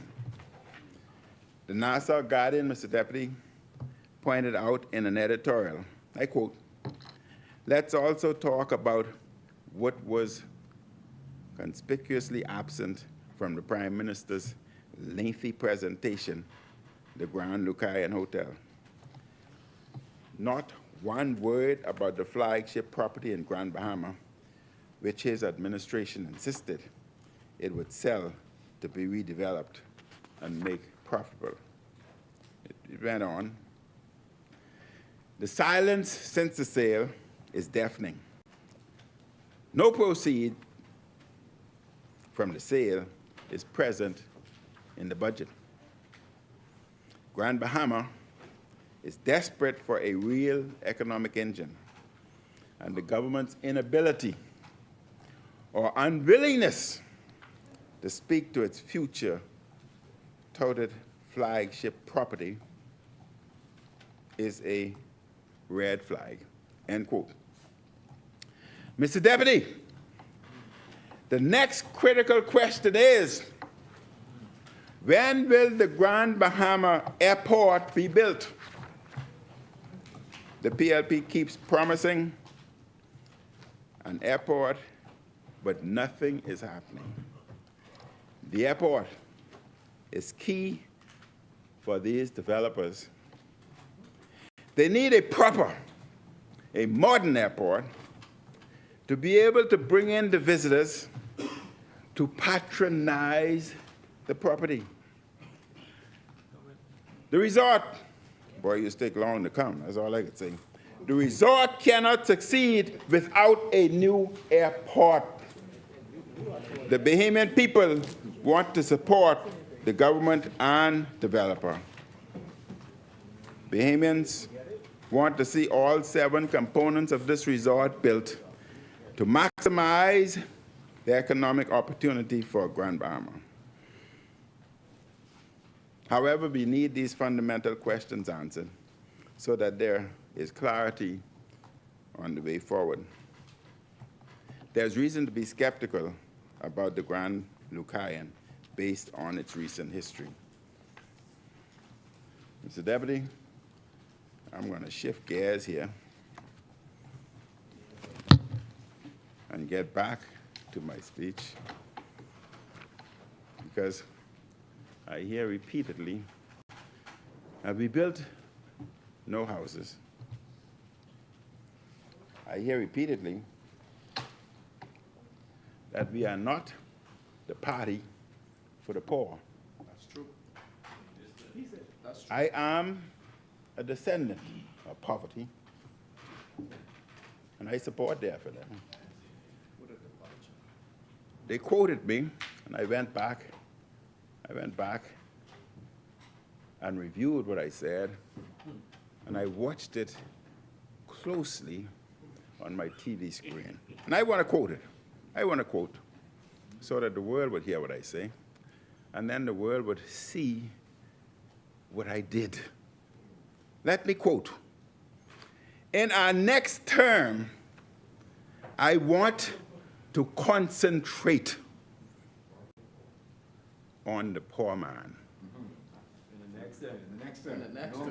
Now, I said that. I said that. I'm not running away from that. I said that. Now, it's essential for you to see, it's essential for you to see what we did. What we did. And imagine doing more. Look at what we did, Mr. Deputy. And what I said is more to come. The best way to help the poor, and I have time now, the best way to help the poor, is through education. I didn't switch. The best way to help the poor is through education. The University of Bahamas was made free to all. A saving, I was told, of approximately $6,000 to the average family. BAMSI was made free to the Bahamas. Now, I know young people out there, and I want the parents to turn that dial up. Don't touch that dial. Turn it up and listen.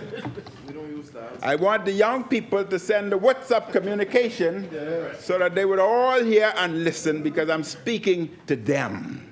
We don't use dials. I'm not speaking to you. I want the TikToks to TikTok now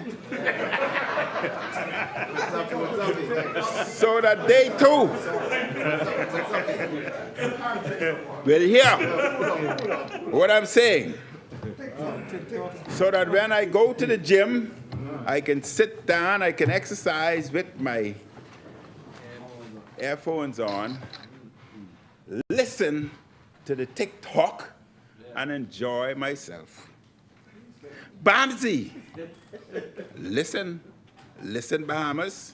For those who are not near radio or TV, send a message. Minute speaking, get to the TV. BAMSI was made free to all.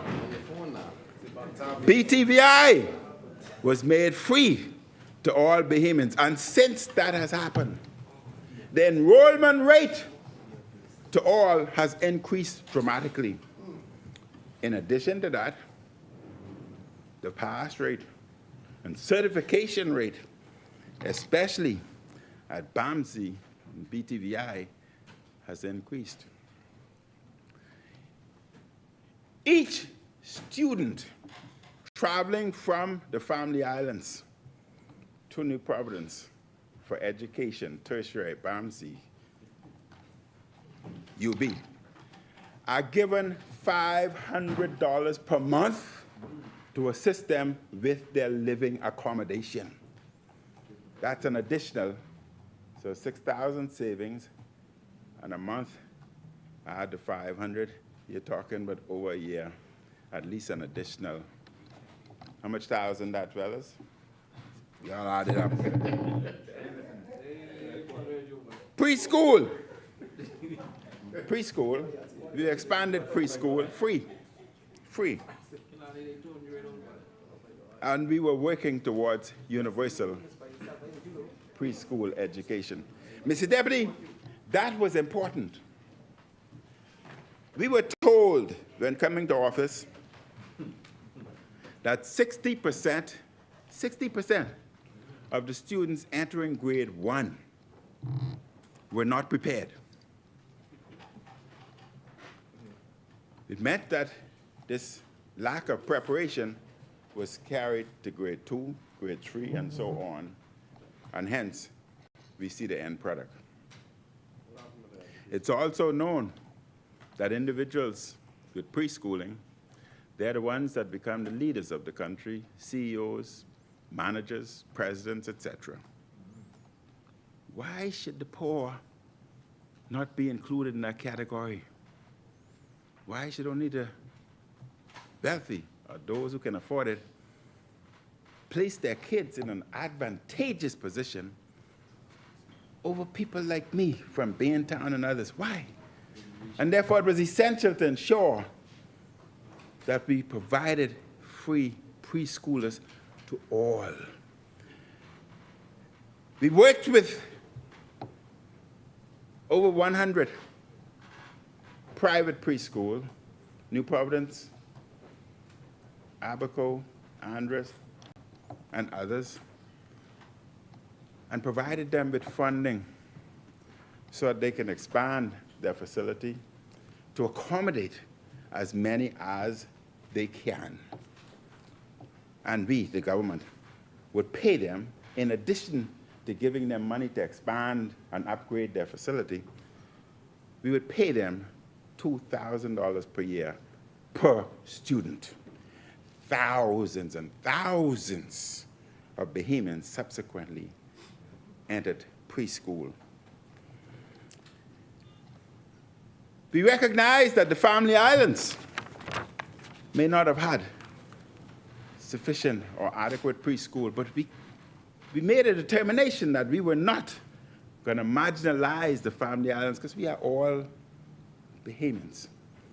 And therefore, it was made available for any member of any family island that had the knowledge and the training to start their own preschool. Now listen to me, TikTokers. The government would have given them the land free of charge.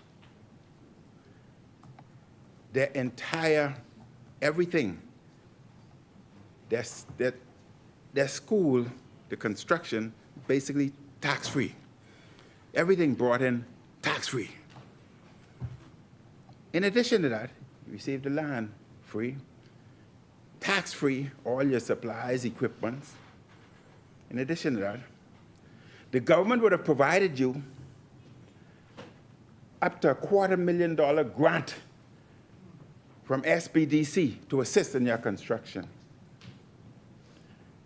And if that was not sufficient, the government would have assisted you in receiving loans from Development B, SBDC. Then, in addition to that, just as is done in New Providence and others, you would have received $2,000 per year per student.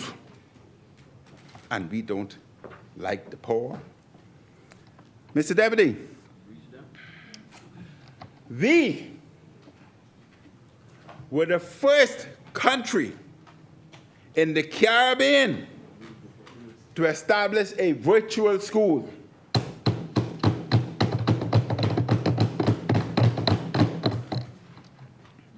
That was essential, Mr. Deputy. As my then Minister of Education, Lloyd, traveled through the family islands, it was discovered that the family islands could only write 5 BGCSE because there were not sufficient teachers for them to write beyond that.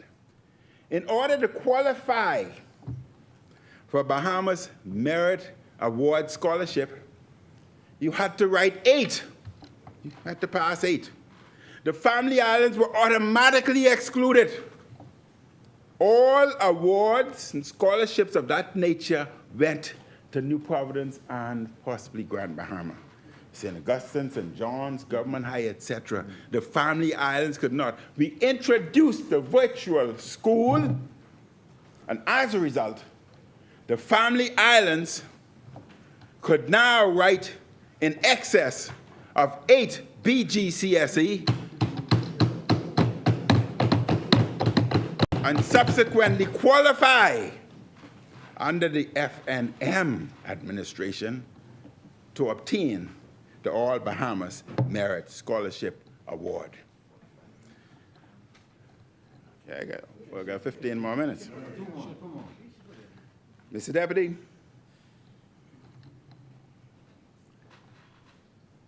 one day, the next day after opening our virtual school, we were hit with Hurricane Dorian. And thank God for the virtual school. Individuals from Abaco and Grand Bahama were able to still stay in school online. But they didn't have internet. I can answer you. They didn't have internet. Be quiet, I can answer you. I can answer you. I can answer you.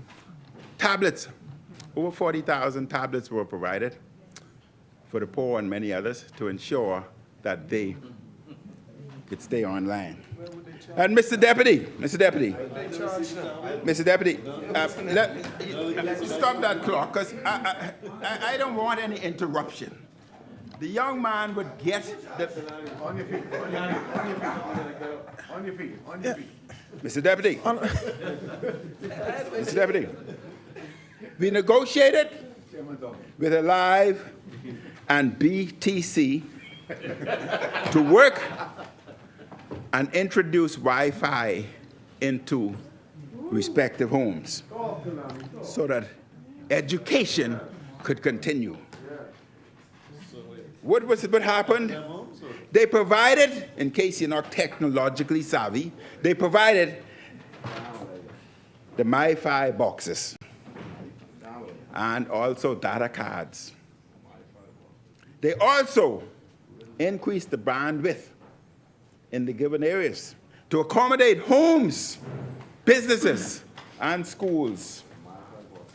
And we, in spite of you trying to convince the public that it was you, it was the FNM that started the Wi-Fi project in the parks.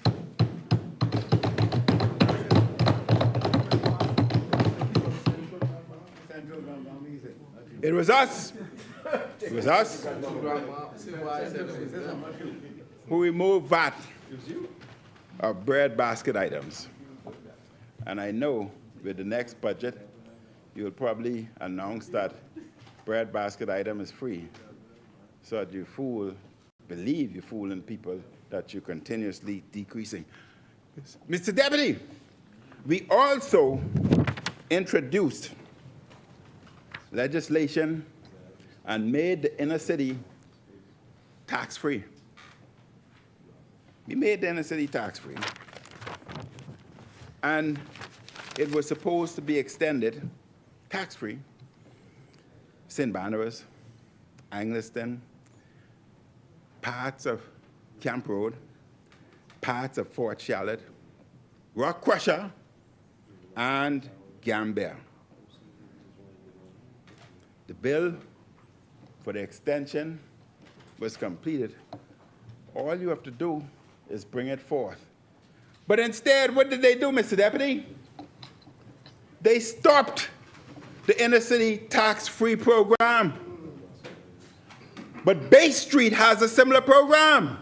It's free tax. It's tax-free for Bay Street, but you didn't stop that. You stopped the inner city. You stopped St. Barnabas. You stopped Angliston. You stopped Camp Road. You stopped Gambia. You stopped Rock Crusher, but not Bay Street. The City of Nassau Revitalization Act still continues. Mr. Deputy, the project was working within the inner city in terms of tax-free. There was a savings of approximately $2.5 million. Individuals were able to expand their businesses in the inner city and introduce new businesses. Then through the SPDC, individuals in the inner city were given grants of $122,419.25. And Mr. Deputy, would you believe those 42 people who were given those grants were able to create job opportunity for 142. That's just the inner city. 142 jobs were created. Now imagine the amount of jobs that could have been created had it been expanded elsewhere. In addition to that, they expanded. They generated $4.8 million. They generated $4.8 million. Many of trailers and supplies and equipment, after it was canceled, they had great difficulty clearing them, thanks to you, who supposedly loves the poor.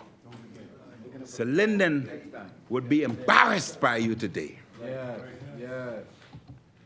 Mr. Deputy, the problems we face in this country today is we refuse to build on what is right or what is working, but instead we dismantled.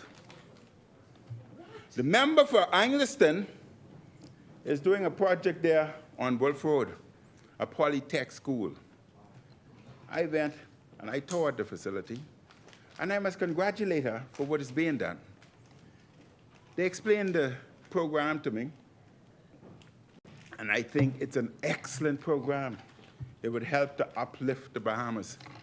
For God's sake, whoever is in charge, do not dismantle something that would be good and futuristic for the country, be it PLP, FNM, or COI. We cannot advance as we are today in a seesaw pattern. Up and down, up and down. If we don't build, we will never grow. Elect the PLP one more time. Elect the PLP one more time. Mr. Deputy. Elect the PLP one more time. Mr. Deputy, I have the speeder. I have the speeder.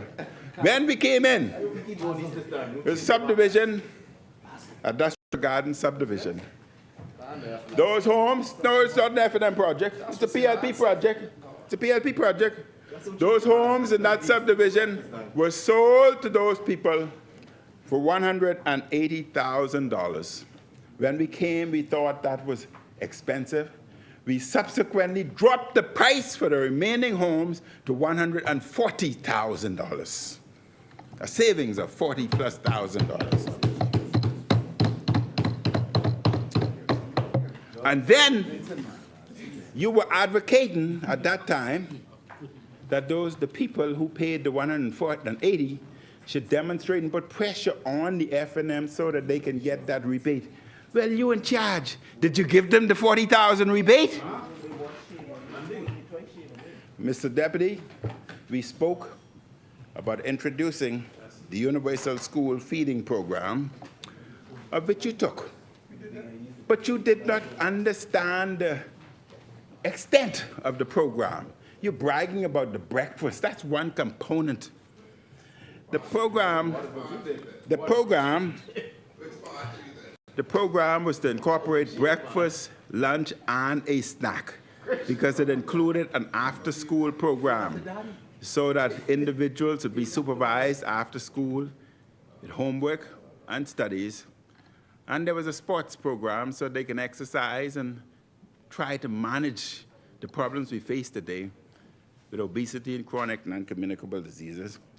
And there was another component where individuals from the private sector would come in at given times and talk about various different things, be it conflict resolution or whatever else. Mr. Deputy, we had advanced, and I hope you would bring it in. We've learned a lesson from the hurricanes, and therefore we have advanced.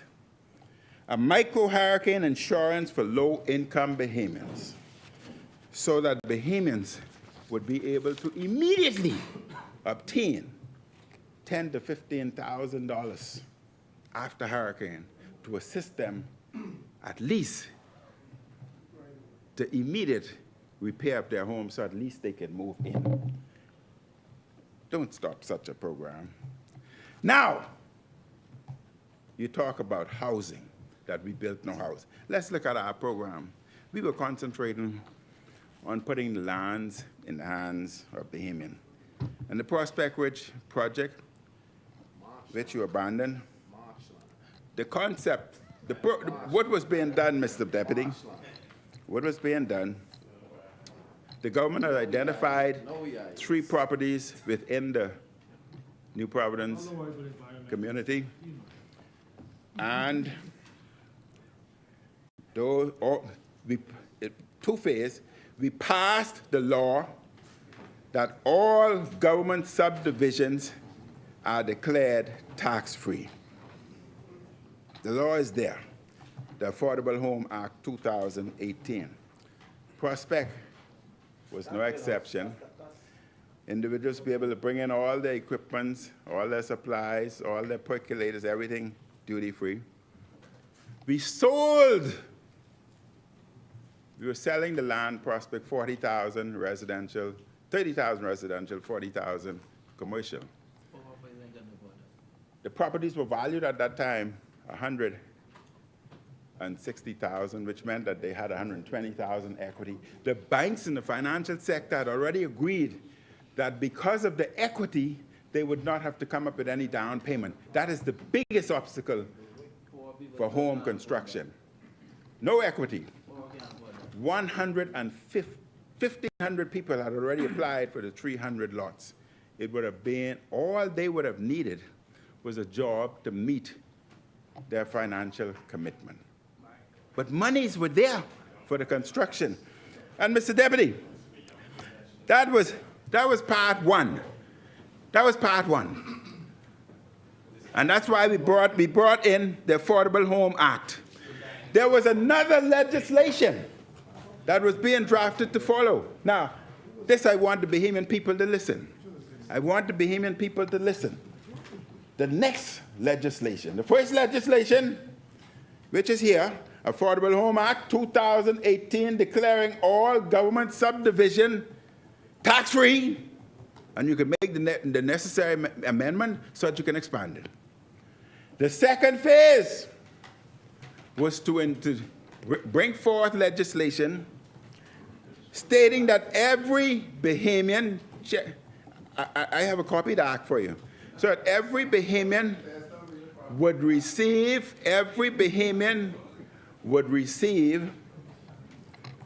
land within government subdivisions at no cost.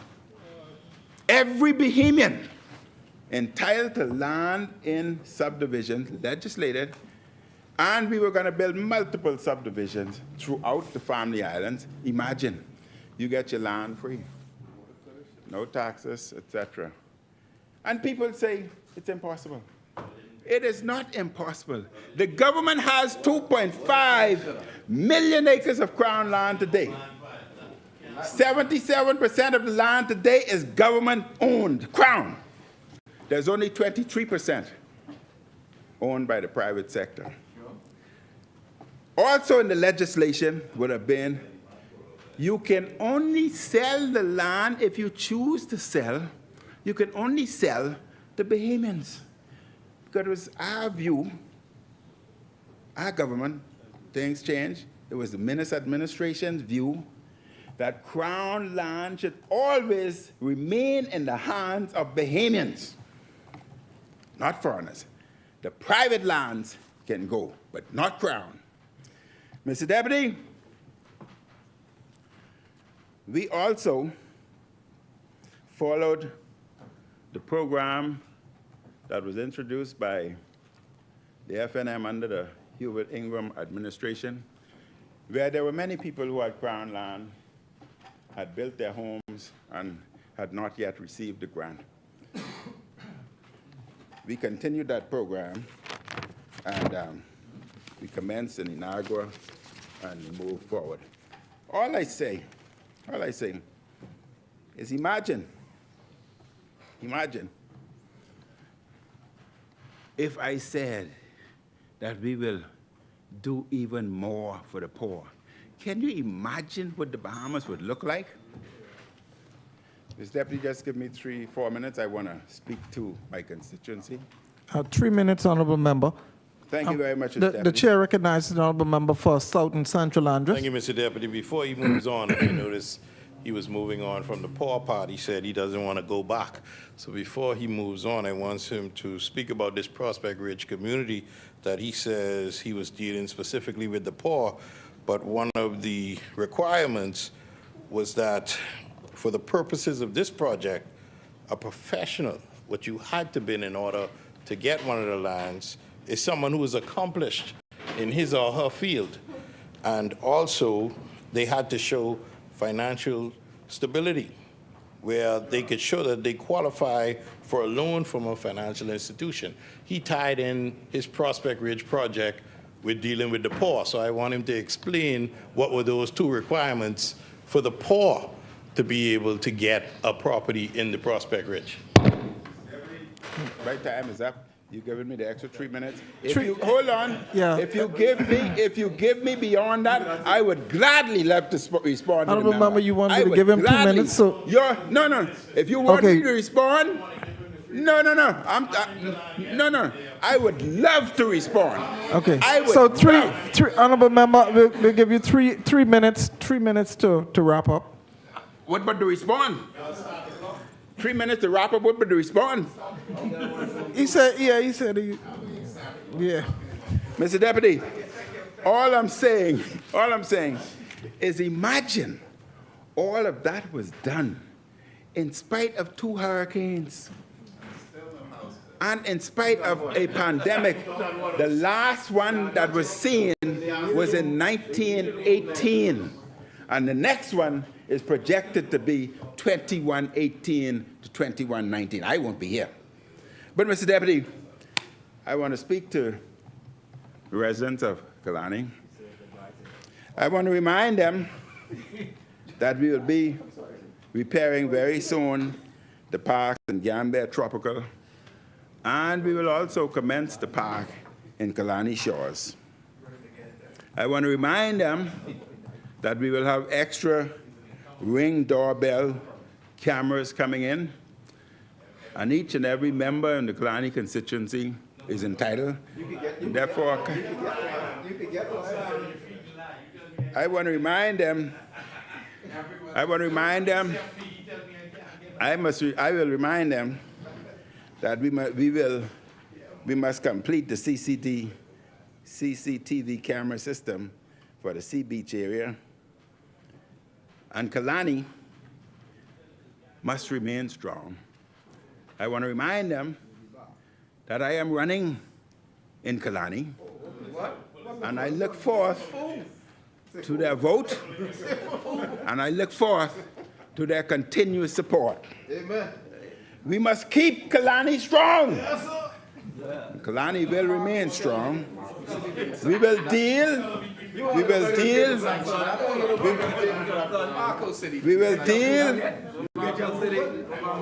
with the road repair issues of South Ocean. We will deal with the flood issues that we see on Frank Watson Highway.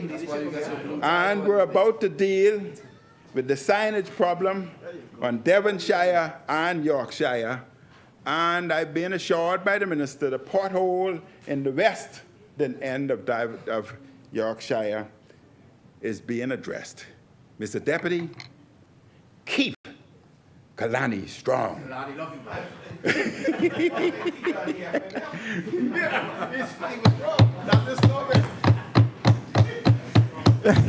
Thank you, honorable member. If you want me to address you? As many? Oh, the chair recognizes the honorable member for West Grand Bahama and Bimini. Thank you, Mr. Deputy. The member for Kalani, when he went down about speaking with the poor, he took us down memory lane. and stated that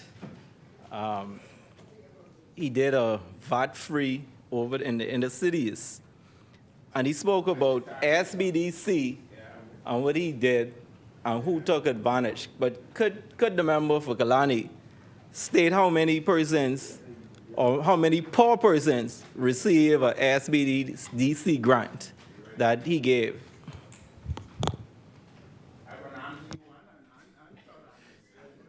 No, yeah, we'll move on. As many, the chair recognizes the honorable member for Central and South Abaco. Thank you, Mr. Deputy. As always, I'm humbly honored to stand here in this great house on behalf of Central and South Abaco. I was sent here to do the good work. I was sent here to serve, not from above, but alongside. So I am Abaconian. I still live in Abaco, and I always will live in Abaco. Before I get into the budget debate, because I'm a sailor, I'd like to say how well the Long Island Regatta went, and congratulate the Long Island Association and the Long Island Regatta Committee and Chester Fox on putting on another fabulous regatta. Been going to regattas down there for quite some time, and I always enjoy it. If I'm talking about Long Island Regattas this year, I have to congratulate Stephen Knowles for the Triple Crown of Class C, B, and A, and all the sailors and all the spectators. But more importantly, my Abaco sailors that were also down there who took second place in Class B and did a little worse in Class C, but stayed in the top 5 with me skippering. Also, since we're speaking of sailing, I would like to congratulate Captain Cartwright from the Bahamian team that went to Team Racing World Championships in Invitational in Newport, Rhode Island. You see, Deputy, sailing is ingrained in us. And sailing is on the move in the Bahamas again, not just between islands and not just between the people, but throughout the world. And it's individuals like Captain Cartwright and his entire crew that went out there and did the Bahamas proud. Abaco's regatta's coming up. That's a mixed regatta with international boats as well as our Lonesome Dove, which is a Bahamian B-class sloop, which encompasses all of Central Abaco, and that's the end of this month, end of June. So if you're anywhere around, come down to Abaco. We start up in Green Turtle. We touch Great Guana Key, Marsh Harbor, Hopetown, and many more. You know, the spirit of the regatta, of sailing, is so deeply ingrained in who we are as Bahamians. It's about more than just races. It's about the very essence of our nation, connecting what used to connect the islands, and now more than ever connects our people, our Bahamian people. This connection is something we'll see continue to thrive at the upcoming Abaco Regatta. Plan on being in Rollville August Monday, and whatever regatta that I could squeeze away and go take a sail. I've seen a difference lately in regattas since this Davis administration has made sailing as the national sport. I've seen a difference. It's new, it's electrified. It's a wave of attention and energy. The chair recognizes the honorable member for Marco City. I barely got 3 sentences in, Mr. Deputy, again, I continue to hear this. I continue to hear this outright lie being perpetrated. I received, Mr. Deputy, a call from the member for Exuma and Ragged Island, asking whether or not the opposition would support the government bringing to the public by way of the House of Assembly something that had already been done at the cabinet level, which was to make sailing the national sport of the Bahamas.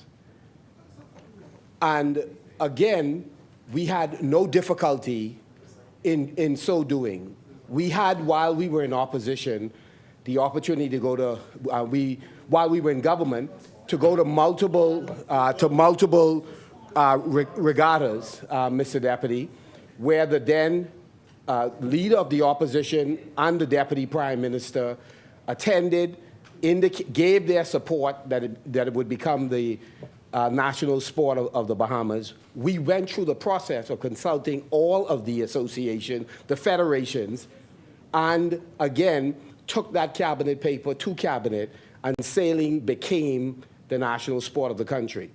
And so I just find it so disingenuous, having spoken with the deputy leader on the instruction, I presume, of cabinet, that would we support it just simply being done through Parliament, but that it had already been done. So I just would like the member to not, and other members have done it before. I've been to regattas, standing there, listening to them continuing to perpetuate a story that is untrue. We made it the national sport, and we continue to support, support it. That's it. Deputy Speaker, the road to nowhere is paved with good intentions. It was this Davis administration that made sailing the national sport.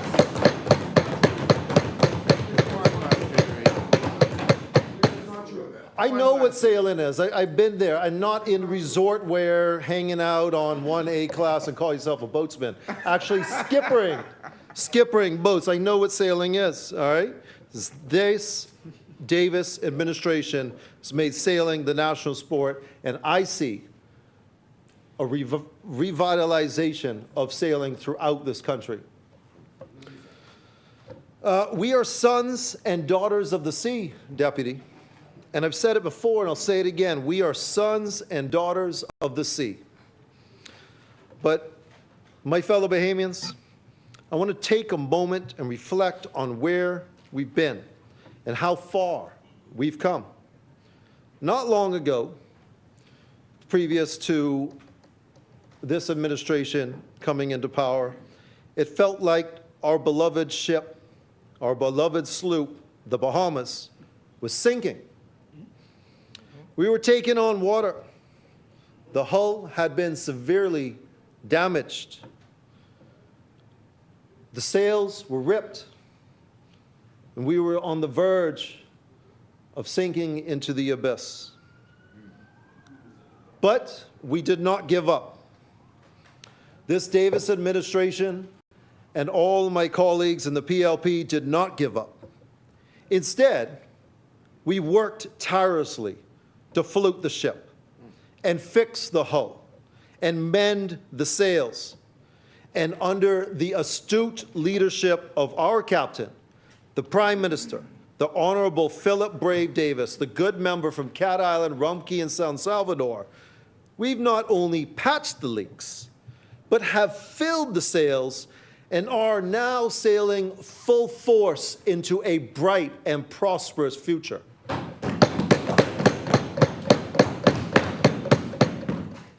When we came in, unemployment, nearly 14%, dramatically reduced now, just over 8%. That's more Bahamians working and more families thriving. We faced skepticism from the global north, who doubted our ability to manage our own finances because of what we were left with. Yet, we have demonstrated incredible resilience and fiscal responsibility. Resilience and responsibility. We were blacklisted across the globe, a blow to our reputation and our economy. Today, we work diligently to restore our standing on the international stage, and every month we see a new one coming off. GDP to debt ratio was significantly reduced. Duties on many, many items reduced or eliminated. VAT was reduced from 12 to 10% by this Davis administration just after we were voted into power. Let us be reminded that the former administration raised VAT from 7.5% to 12% when they were voted into power. Do not make that mistake again. Do not make the mistake to believe that they will not do it again. The opposition said this was not possible.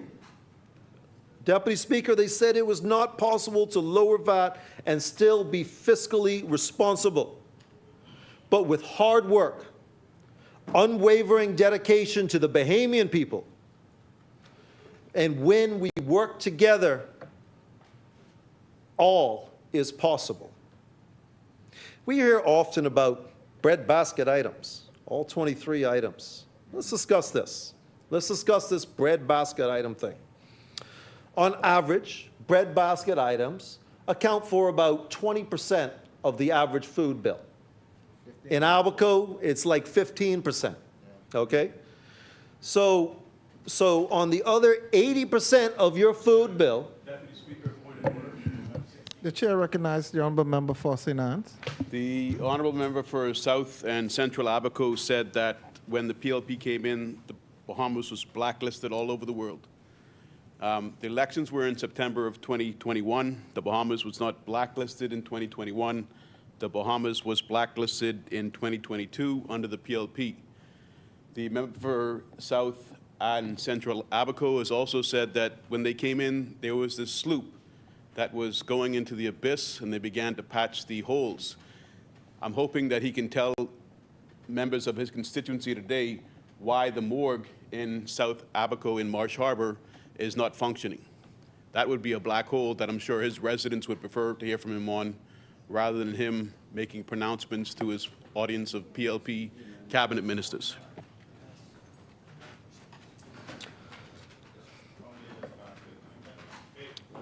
Breadbasket items. Breadbasket items, right? They keep calling about these breadbasket items, and you're on your feet again. I said 3 words. The chair recognizes Is this the a point of honourable clarification member or point for St. Anne's. Hold on. Point of clarification or point of order? Madam Speaker, if you may. Mr. Deputy Speaker, Have some respect, man.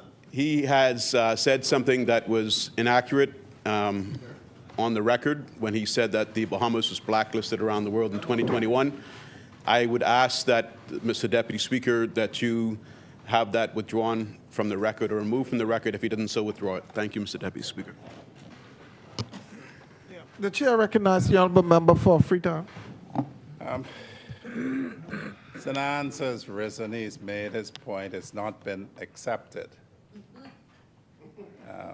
I mean, it's not very complicated, Mr. Deputy Speaker. Yeah, let him finish. I know he is anxious, right? I try to teach my juniors not to be anxious and to wait and listen. If he is saying that we were not blacklisted by the OECD or somewhere else, he can say that. I didn't hear Central and South Abaco mention any of the alphabet people. Any of the alphabet people. So if he wishes to stand up and say that we weren't blacklisted by the OECD, the FATF, he can say that.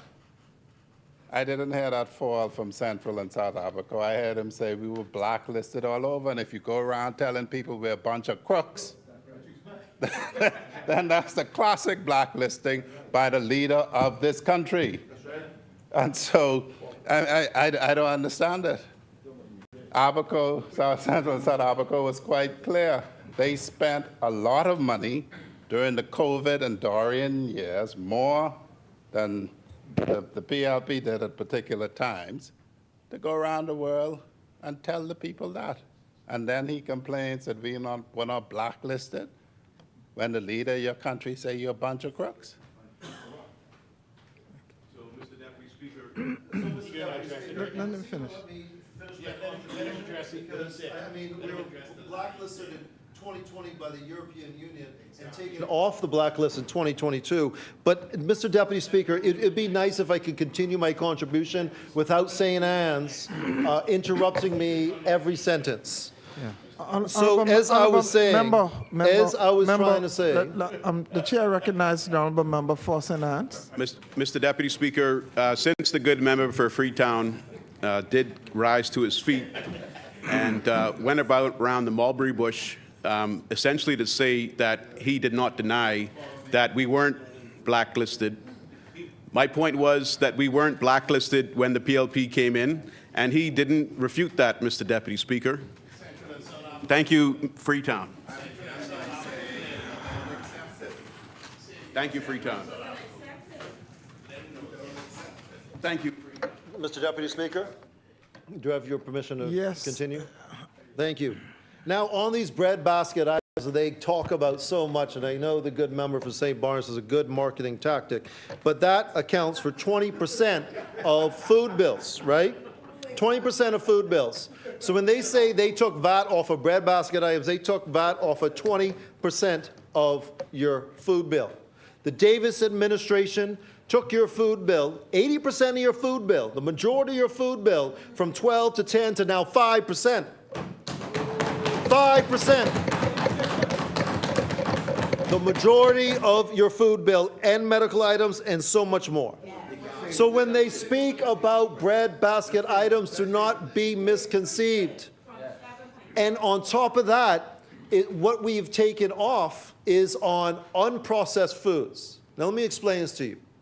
A lot of these broad basket items, they're canned foods. Maybe the side opposite wants to keep us in this loop where we only eat out of a can, like a dog. But unprocessed food is healthy. Unprocessed food is what we have traditionally ate. Unprocessed food is what we need to be eating, and we have reduced the VAT on that. Member, the chair recognizes the honourable member for St. Barnabas. Thank you very much, Mr. Deputy. Now, Mr. Deputy, the honourable member, I was letting him go long, but he seems to dismiss. He seems to, Mr. Deputy. Order, he members. Seems to dismiss. Mr. Deputy, please. Order, members. Thank you. Okay. Thank you. You're in charge, man. Mr. Deputy, the honourable member for the last 5 minutes has been insulting the fact that a lot of persons depend on those bread basket items. Now he may not have any appreciation for the poor and the people and some people who shop in their hands, Mr. Deputy, right? But a lot of persons, I've heard consistent, Mr. Deputy, I'm not finished. Members. Mr. Deputy, I'm not finished, and I'm not taking my seat. I'm not finished. They continue to insult the poor. Members, I was speaking, and they continue to insult the poor, Mr. Deputy. You have the floor, but Thank I you. want you to hold on. Thank you. Right. Yeah, members, the chair recognizes the honourable member for St. Barnabas. Thank you very much, Mr. Deputy. Mr. Deputy, the side opposite, in particular right now, the member for South and Central Abaco, continues to show his lack of appreciation of the life of the poor people in this country as he continues to insult, because he continues to show that he has no appreciation of how important these bread basket items. Now maybe, Mr. Deputy, Mr. Deputy, he can't fully appreciate, that there are many poor people that when they go grocery shopping, they are shopping in their hands, Mr. Deputy, and that they continue. So let them continue. So this dismissiveness of the poor people in this country, what the member continues to do, Mr. Deputy. Thank you. And this is what they do. Yeah. This is what they do, Mr. Deputy. Members. This is what they do. But I'm on my feet. Yeah. I'm on my feet. Honourable member for St. Barnabas. I'm on my feet. Yeah. But I'm on my feet. Yes. But he recognized. Members. Now Honorable Member for St. Barnabas, you made your point, but I can't let you run on all day on one Okay, point no of problem. order. I would just Mr. like you for to Deputy, wrap it up. The point I'm making, Mr. Deputy, is they continue to dismiss. Yeah. Continue to dismiss the poor people in this country, Mr. Deputy. Okay. So the honorable member has no clue, Mr. Deputy, of what the poor people in this country going through. Thank you, Honorable Member. Listen, members.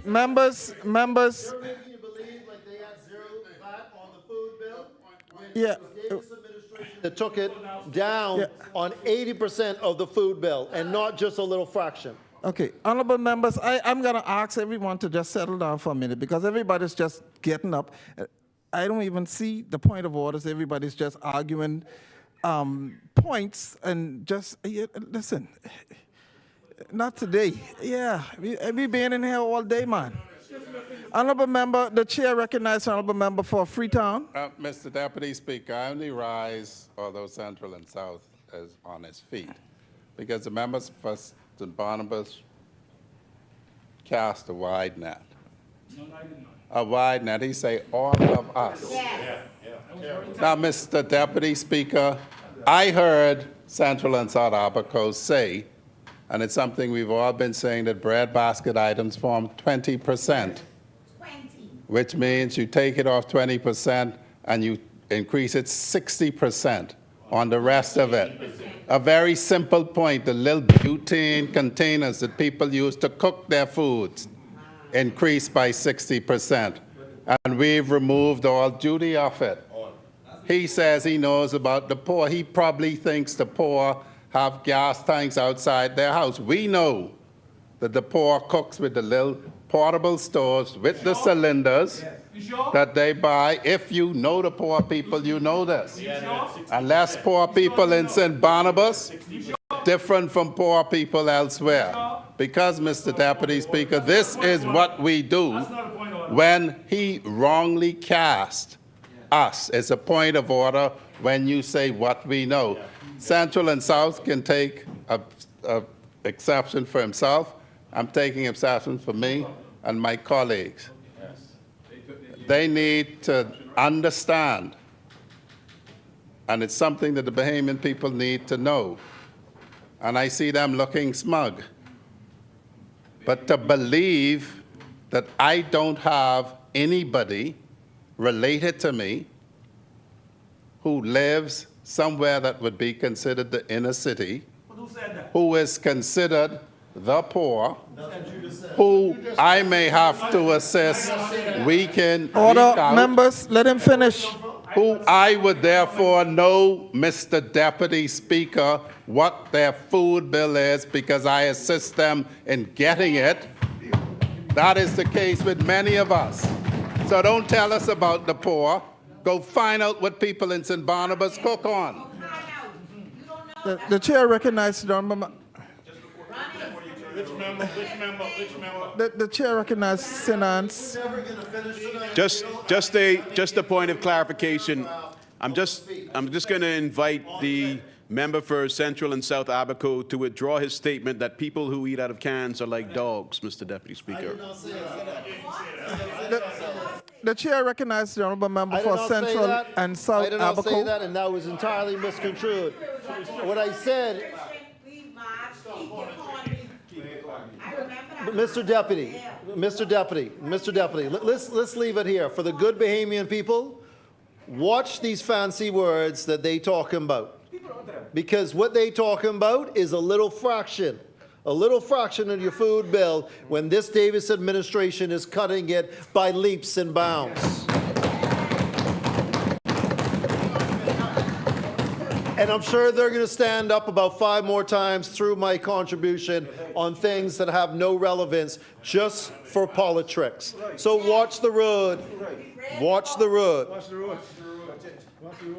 Let me shift gear. Let me shift gears and calm down the situation. Mr. Deputy,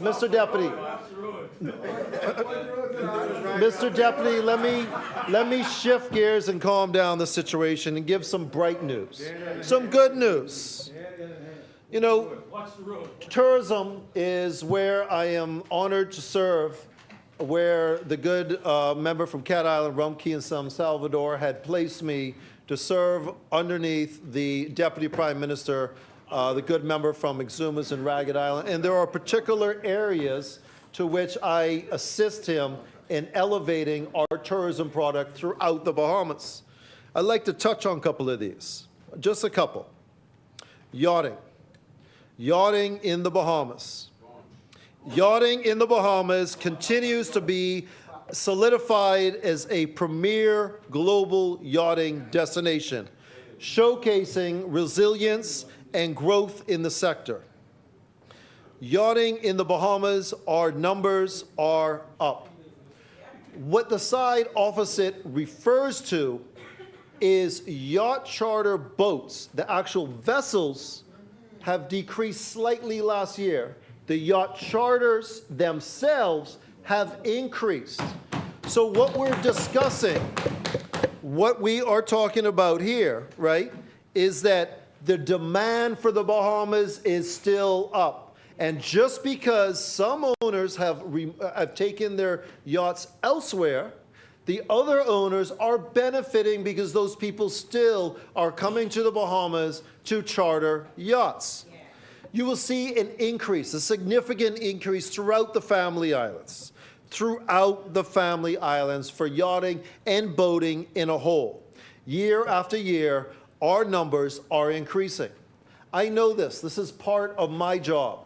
I go to places like the Fort Lauderdale Boat Show, largest boat show in the world. And not only did we just do the same thing that every other minister has ever did, no, we've expanded.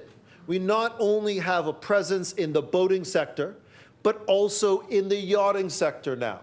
Let me explain this further. We have boating and we have yachting. They are two different groups.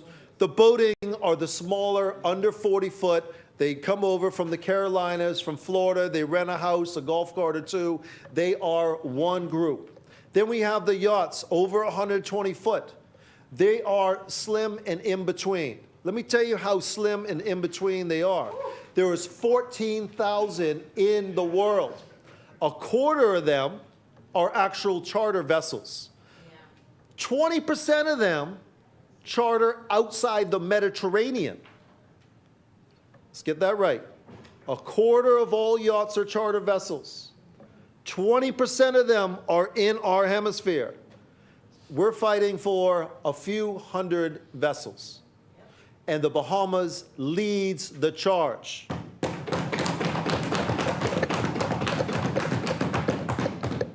We do not just sit back and do the same as always.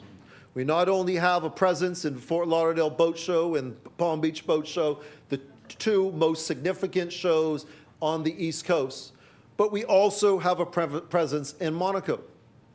Why is this important? Because 80% of all super yachts are in the Mediterranean. 80% of all charters are in the Mediterranean. So what do? We create partnerships. We create partnerships. I go there and tell them, what better way to live than your summers in the Mediterranean and your winters in the Bahamas? Yes. This is how you get numbers increased. Deputy Speaker, when you have one or two marinas that make huge noise because they have a few slips open, you're not seeing the whole picture. Again, you're only looking at one island. Because when I travel through the Family Islands, particularly in Abaco, I see every boat slip filled. I see fields of yachts anchored, fields of sailboats anchored. I see a booming economy for the Family Islands. We will continue to revolutionize. We will continue to market the Bahamas as the premier destination for not only boaters, but yachts alike. We will continue to increase these numbers because that's our job at tourism. I'd like to point out a special thank you to all the managers, executives, directors, and all those involved in tourism that make this happen. I work alongside them, not above them. alongside them to make sure that these numbers are consistently increasing.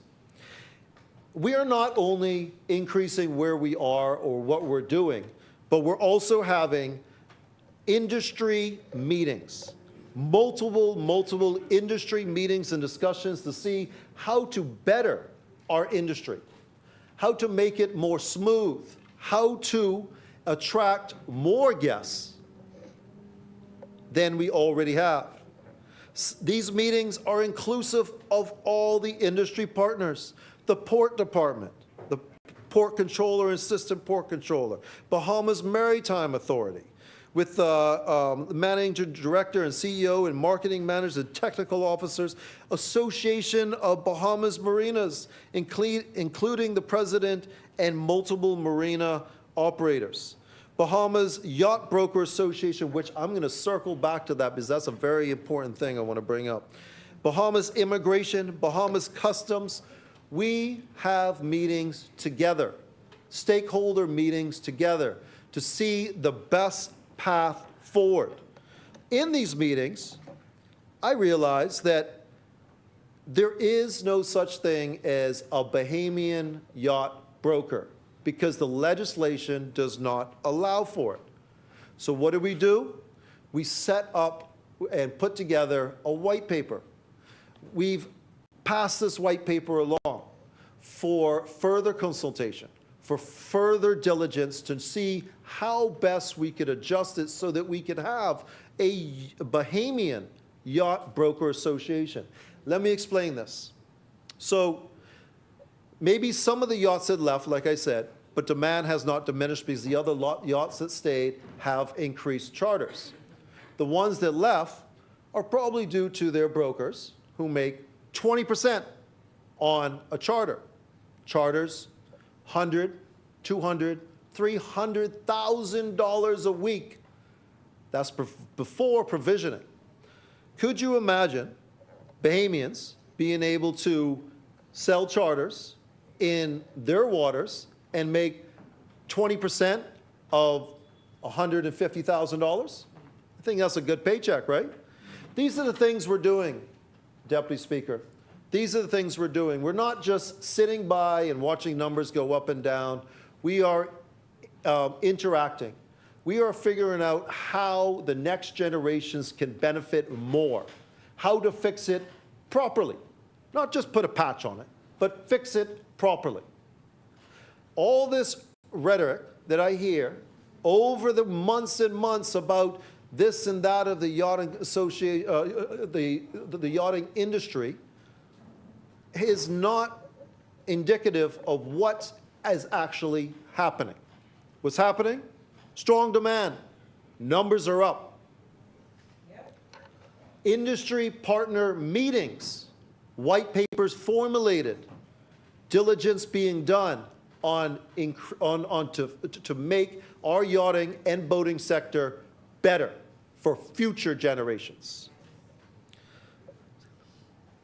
Mr. Deputy, this is very important because, as you know, we're an archipelago stretched over 100,000 square miles, and I want to see more of our brothers and sisters on islands that aren't normally touched by boating and yachting to be touched by tourism through boats and yachts. But there's another sector, the cruise industry. Yes, you see these mega cruises, and yes, we've had unbelievable numbers. It was like 9.5 million cruise tourists last year, or 9.4 million cruise tourists in 2004, which is absolutely amazing. The Ministry of Tourism is doing an amazing job under the leadership of the good member from Exumas and Ragged Island. Sea Trade is a conference where we go and we meet with every single executive from every single cruise line there is. The big ones, but also the small ones, the boutique ships, the expedition ships. I spent this year and a little bit last year meeting with every single one of them to find out how they could come to the islands that aren't often touched. Let me tell you about these boutique ships. They carry about 200 to 500 passengers. very small. It looked like a big yacht. Spending almost $500 per person. That's their spending. I call them boutique. They like to call themselves expedition ships. But I call them lucrative. Lucrative to those communities in Andros, in Long Island, in Crooked Island or Acklands, Mayaguana, on these islands that aren't normally touched by tourism. So in meeting with them, we find we have strong demand for things like this. Low impact, very low impact to the environment.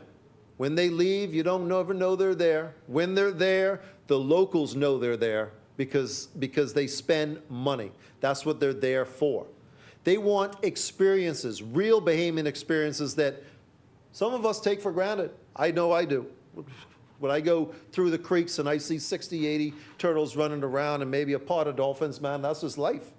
For them, that is lifelong experiences that they pay for. So when we speak about cruise, don't only see Nassau Cruise Port. We are revolutionizing. We are taking it to the next level. We are working with boutique ships to go to smaller communities and impact them in a big way.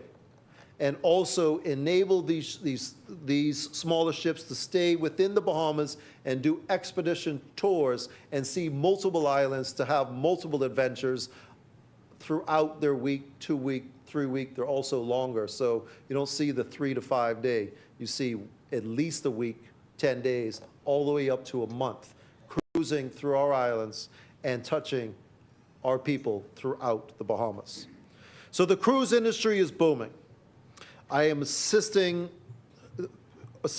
on bringing a new sector of the cruise industry to different parts of the Bahamas.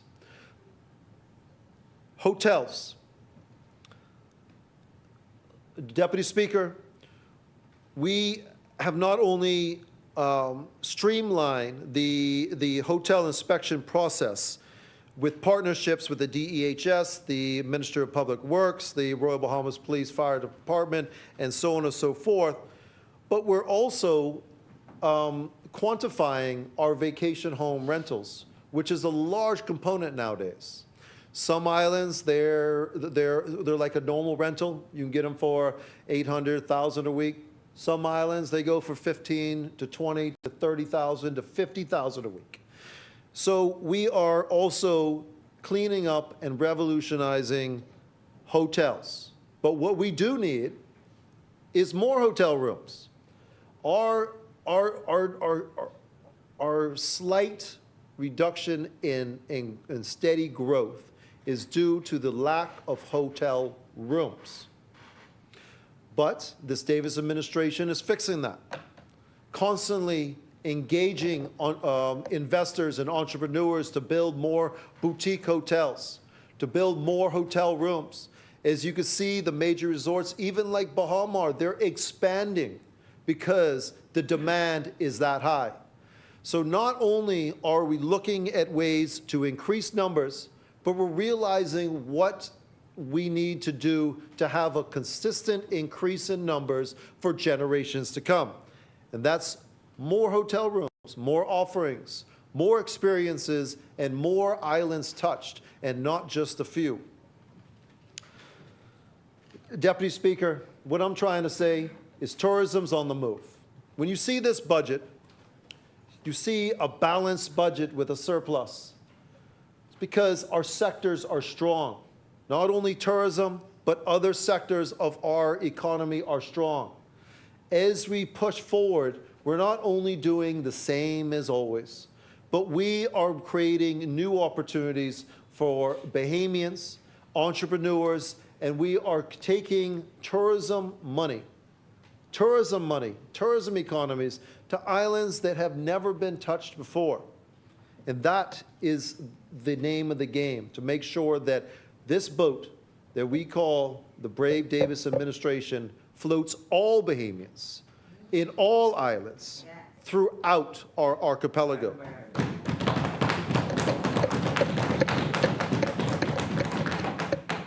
Deputy Speaker, I'm sure many of you have heard Central and South Eleuthera speak on public works and whatnot, so I'm going to just lightly run down what is happening in Abaco. All right, yes, we did the Pelican Shores Road. My good colleague from North Abaco's having their Central Pines Road being done. Moores Island, 2 fishing docks extended to 200 feet complete. The freight dock is being worked on. The first section of the seawall is complete, looking at where else we need a seawall to further protect Moores Island.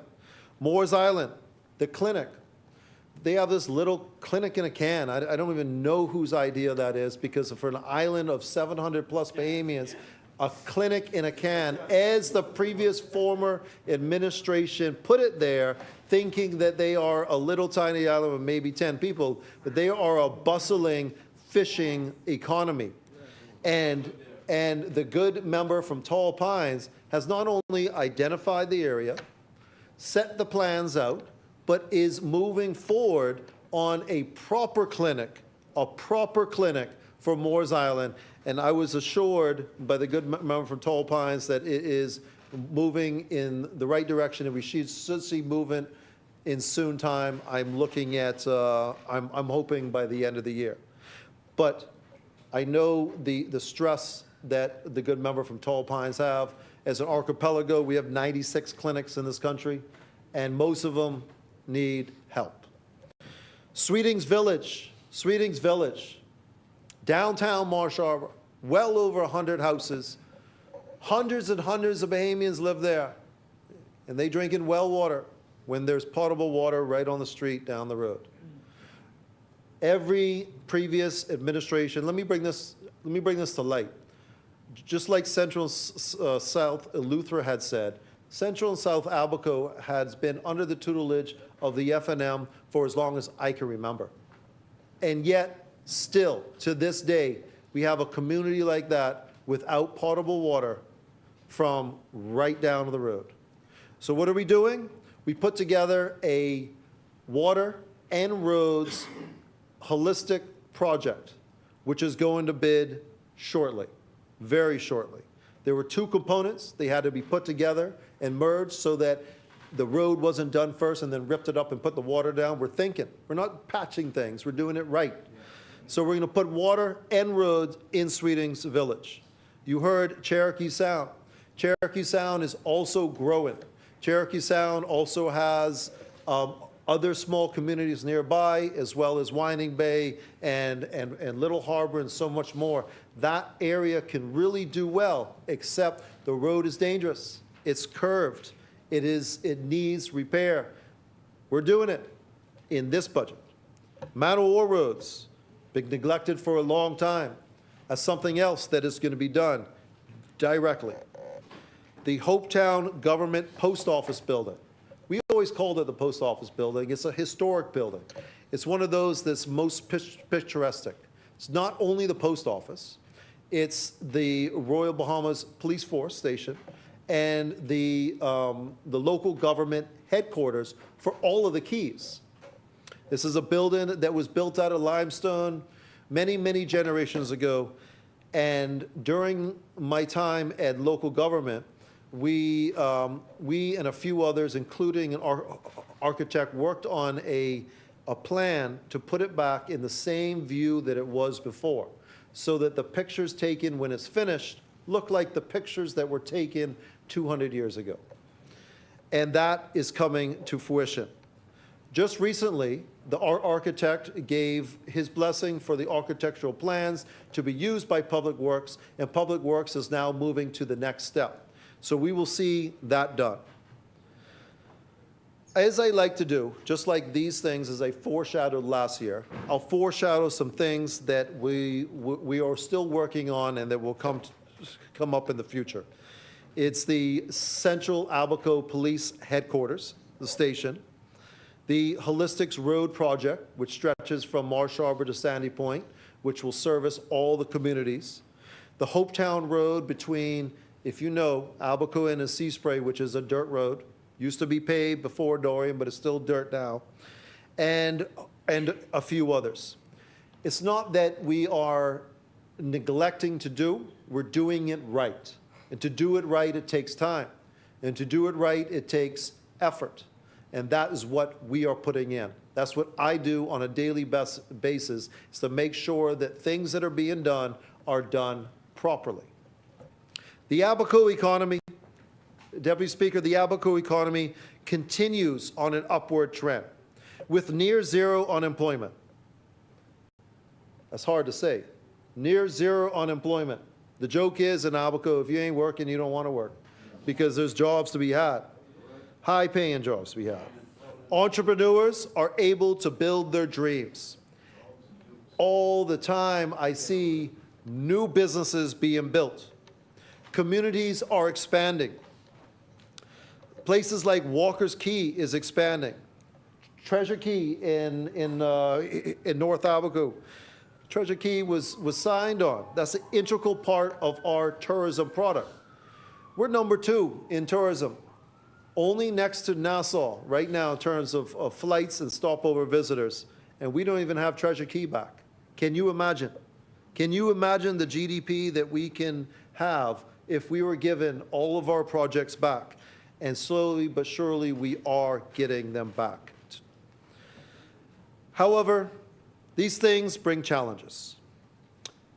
Illegal immigration is always and will continue to be a problem because people move into countries that they can find work and they can make cash money quickly.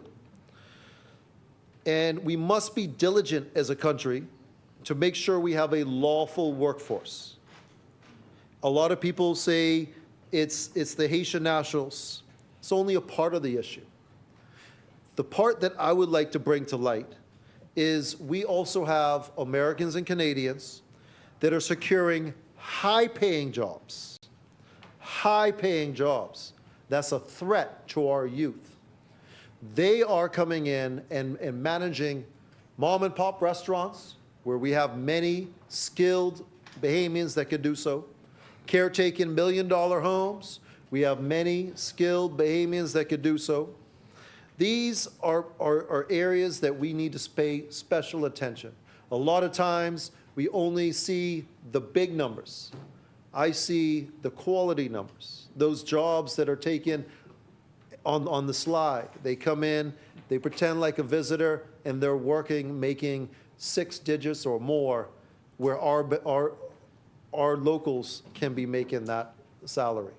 So it's important to be mindful of who you're hiring, and we have to be diligent in our country because there's less than 400,000 of us. We are a great nation. Many people want to come here.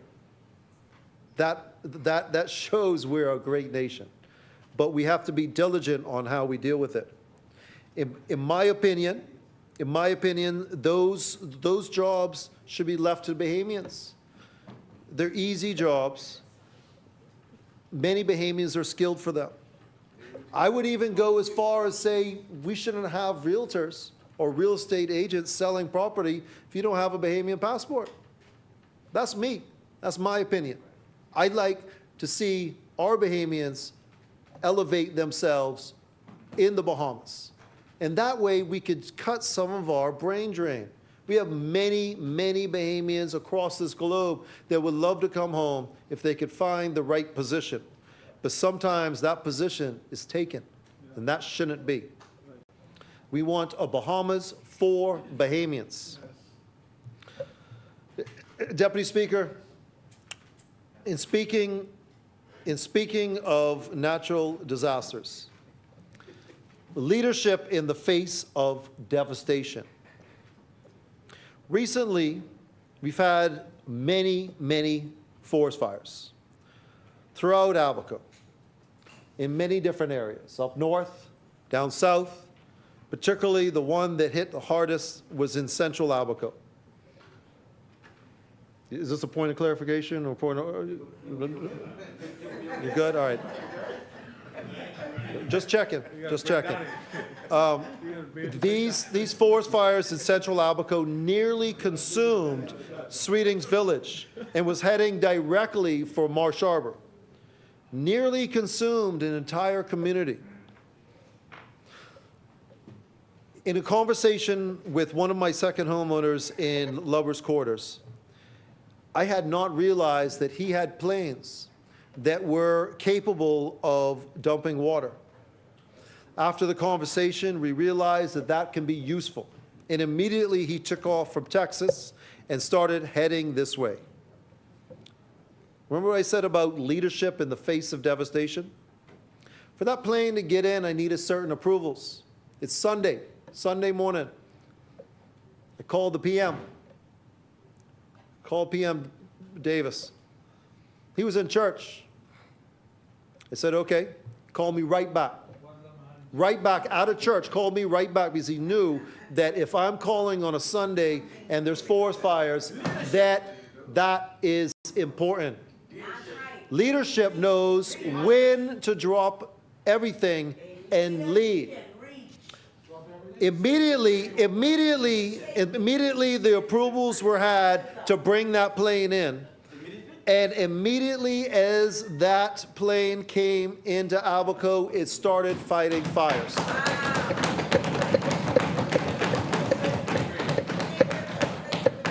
That's real leadership.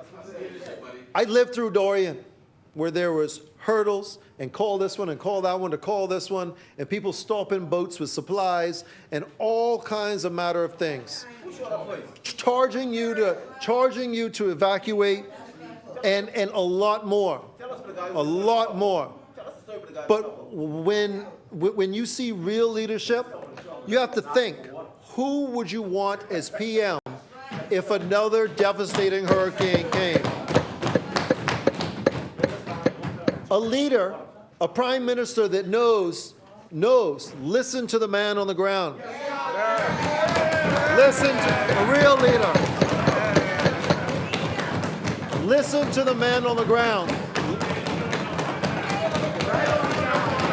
Real leader.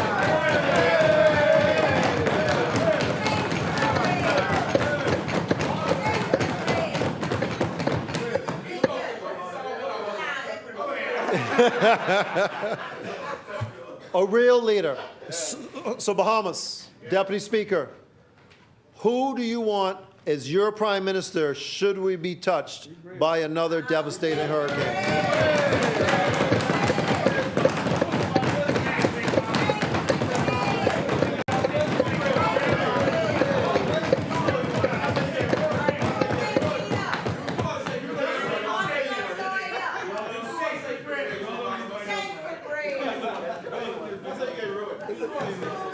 That said, I would like to thank all the volunteer fire departments that acted. I would like to thank the Defense Force that jumped to it. I'd like to thank the additional police, Royal Bahamas Police Force firefighters that flew in to assist. And all of this with no question, a phone call, and they came. So at this point, I want to bring the conversation up. I think it's a good conversation. I see a lot of people talking about giving gear and trucks and stuff like that, but every community in our Bahamas is different. I know in Hopetown we have a fire rescue boat because we're surrounded by water. That's rescues. And to get someone off the island at night, we need a proper boat to do that. You know, there's other islands that are inland and they need certain trucks and certain fires and certain equipment, you know. So I want to start the national conversation about maybe supporting volunteer fire departments in a way that they've never been supported before. Yearly financial assistance. We know that the locals know their area the best. They know what they need. They know what equipment they need. They know that they can get fire trucks for the United States all the time because they have to change them out and they work fine here, but they know they need to maintain them. They know they need the extra breathing apparatuses, the CPR kits and all that stuff. They know what they need. So I want to start the conversation of putting a financial assistance, no strings attached, to every volunteer fire department in our country. I want to start that conversation. I think it's a good conversation. I've been on Hopetown Volunteer Fire and Rescue since I was 12 years old. That's what we do. We serve. We serve our communities. So we're going to start that conversation. Before I'm finished, I would like to touch on local government. I'm really, really pleased. Abaco is pleased at what the good honorable member from Central and South Eleuthera did. In my community, they added 2 seats. We have a 9-person council now, which was important because Great Guanakee only had 1 seat. Now they have more representation. But more specifically, now monies can be kept by the local government departments. What I mean by this is donations. A lot of times, maybe in a Harbor Island or Hopetown or maybe in different communities, you get donations. And before, there was no legislation to allow those donations to be actually used in the community. They would have to go into Central Conference. Now, if you have a generous Bahamian, generous second homeowner, or somebody that just loves the Bahamas and say, look, you know, I love Andros, let me give you some money. That local government can use that money and keep that money and spend it in their community because locals know what they need best. It's very, very important. So I want to thank the good member from Central and South Eleuthera, not only for his local government legislation changes, his commitment to increasing regattas and making sailing bigger and better, his commitment to fixing the roads and our infrastructure across this nation, because it takes a team. And that's what I'm getting to. We have a great leader. We have a great leader that has a great team that doesn't need to be micromanaged. They know the job. They know the mission, and they are ready to make it happen. So do not waver, because the progress is real. The progress is felt. And with finally being able to ride in a boat with full sails moving forward, we can now start laying the framework for a bigger and better Bahamas for generations to come. Many would have you believe that this is not the case. I would reference a story that would be easily understood by many, even the opposition. The Sky is Falling. It's a children's tale named Chicken Little. In this tale, Chicken Little is hit by an acorn, a little tiny thing, and immediately proclaims, "The sky is falling." Now, this phrase is commonly referenced for those trying to cause panic and mass hysteria. In other words, see the big picture. See the progress that the country is making and as one people. And don't let one little acorn deter you from a bright, beautiful future. This progressive little party has a proud history of taking the Bahamas into independence. And now, more than ever, are resolute in our mission to take our nation into a strong future for generations to come.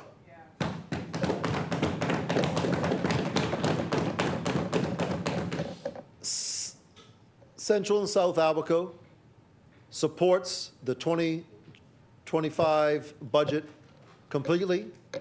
We support this PLP party. We know that we have strong leadership. And I'd like to say, God bless my fellow Bahamians, and God bless the Commonwealth of the Bahamas. Thank you very much.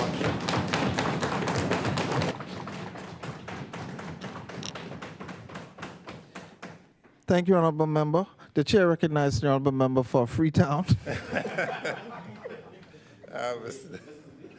Mr. Deputy Speaker, I know when you call on me, it's for a reason. You'd recall North Abaco, who was scheduled to go after South Abaco, went yesterday. And so, Mr. Deputy Speaker, I move the motion for suspension to tomorrow at 10 a.m. It has been moved and seconded that the business of the House stands suspended until tomorrow at 10 a.m. As many as are in favor will remain seated. Those opposed will stand. The motion is carried. The business of the House stands suspended until tomorrow at 10 a.m. All rise!